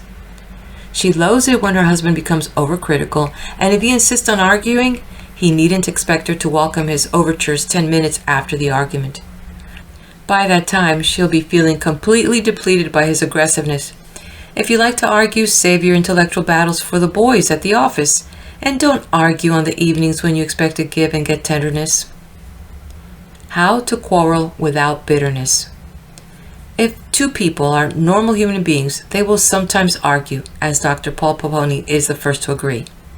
However, if a husband wants to remain lovable in the eyes of his wife, or a wife in the eyes of her husband, they mustn't let their quarrels degenerate into bitter squabbles. If you're arguing about whether you should have modern or 18th century furniture, for instance, it's all right to discuss the advantages of each, but stick to the point at issue. Don't make a snide remark about your wife's bad taste or the horrible taste her mother showed in furnishing her home. How to avoid quarrels about money. Money and sex seem to be the two subjects that cause some of the hottest quarrels among married couples. Many of the quarrels about money could be avoided if two people, before they rushed into matrimony, had a sensible discussion about their viewpoints on money and even worked out a tentative budget. No matter what your income, a certain amount of it should always be set aside in a savings account to be touched only in case of emergency. The moment you bring home your paycheck, a check for savings should be mailed to the bank where you have established a savings account to your nearest building and loan association. In both cases, you should save money only in institutions where your savings up to $10,000 are guaranteed. Most of us decide to save what's left after we meet other expenses. This scheme has never been known to work. A clever writer for the Security First National Bank Savings Department of California writes in a booklet called How to Start a Family Budget, there is never anything left. The successful plan is to take the savings out first and live on the balance. The same booklet gives 3 more pertinent pieces of advice. 1. If it's hard to save large amounts, save smaller amounts, but save them more frequently. Regularity of saving will usually do more for you than the spasmodic saving of large sums. 2. Call a family conference whenever there is a money problem. If your savings plan is bogged down, try for more complete family cooperation. 3. Switch managers. If mother is handling the money problem unsuccessfully, try handing it over to father, or vice versa. If either husband or wife shows an aptitude for the work, he or she should be in charge. Besides money, the other big issue in marriage is sex relations. Psychologists have never been able to agree as to just how important this is. Some claim that poor sex relations are the #1 cause of marital breakups. Others say this is a nonsense, that poor sex relations are just a symptom of other maladjustments. How not to handle the sex problem if you want to be lovable. As Dr. Hugenford said, one thing's for sure. If a man has just finished giving a woman a tongue lashing or tearing her to ribbons with his criticisms, he's crazy if he thinks that she'll melt into his arms immediately afterwards. If a man wants a little tenderness from his wife, he'll just have to give a little tenderness too. Actually, the considerate husband is always a considerate lover. Of course, it's unwise for newlyweds to expect to achieve ideal relations on the wedding night. Any kind of achievement takes time, effort, and patience. As for trying to find out before the wedding night whether you two are likely to be sexually compatible, it generally won't work. Having premarital relations usually creates more problems than it solves. Say the very wise counselors at the American Institute of Family Relations. A really nice girl may feel so guilty at having premarital relations that she will never forgive herself or you for having talked her into this situation. Recommended books on marriage and love. There are so many fine books on the subject of sex. You would think there should be no more inept lovers left. But the men who need them most badly are sometimes embarrassed to consult the books or take the excellent premarital courses available in most large cities. The mathematics of love is peculiar. It is a far greater achievement to win and hold the affection of a single superior woman than to seduce 100 women. If you have loved 100 women, you probably haven't loved any. On the other hand, if you have won the heart of a single hard-to-fathom woman, persuaded her to marry you, and by your praise and consideration have helped her turn into a wonderful wife, you are the most lovable kind of man there is. How to use your 3 keys to become a more lovable person. Key 1. Think, if I'm capable of loving, then I am capable of attracting love. Key 2. In your notebook, copy these lines from Shelley's Prometheus Unbound. All love is sweet, given or returned. Common as light is love, and its familiar voice wearies not ever.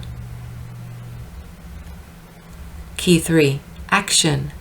If you have a date for tonight, don't merely put on the right suit for the occasion. Put on to the right mood, a happy mood. Promise yourself you won't be a wet blanket before your date arrives or before you leave to call on your date. Relax, shower, and think of something pleasant. If you're married, try to avoid bringing home with you the tensions of your day at work. Don't unloose on your wife all the unhappiness of a day full of friction. Instead, greet her with a smile, a pleasant sentence or two. If you're a wife, don't merely change into a pretty dress before your husband comes home. Change, if you've been tired or sulking, into a pretty mood. If you have any beefs or gripes, save them for some time after dinner. Whether you're single or married, whenever you're tempted to criticize, hold your tongue. Whenever you find an opportunity to say something that will build up your husband's or wife's self-esteem, say it. So now in these past videos, we have learned why we're better than we think and how we're better than we think. In the next few chapters, the author is going to talk about what to do about it in attaining the goals, how to be a power in our community, how to conquer our fears and worries, and how to develop that greatness within. So let's head over to the next video for more on You're Better Than You Think by Dora Albert. Please do hit the like button, share this with your friends, and subscribe to the channel.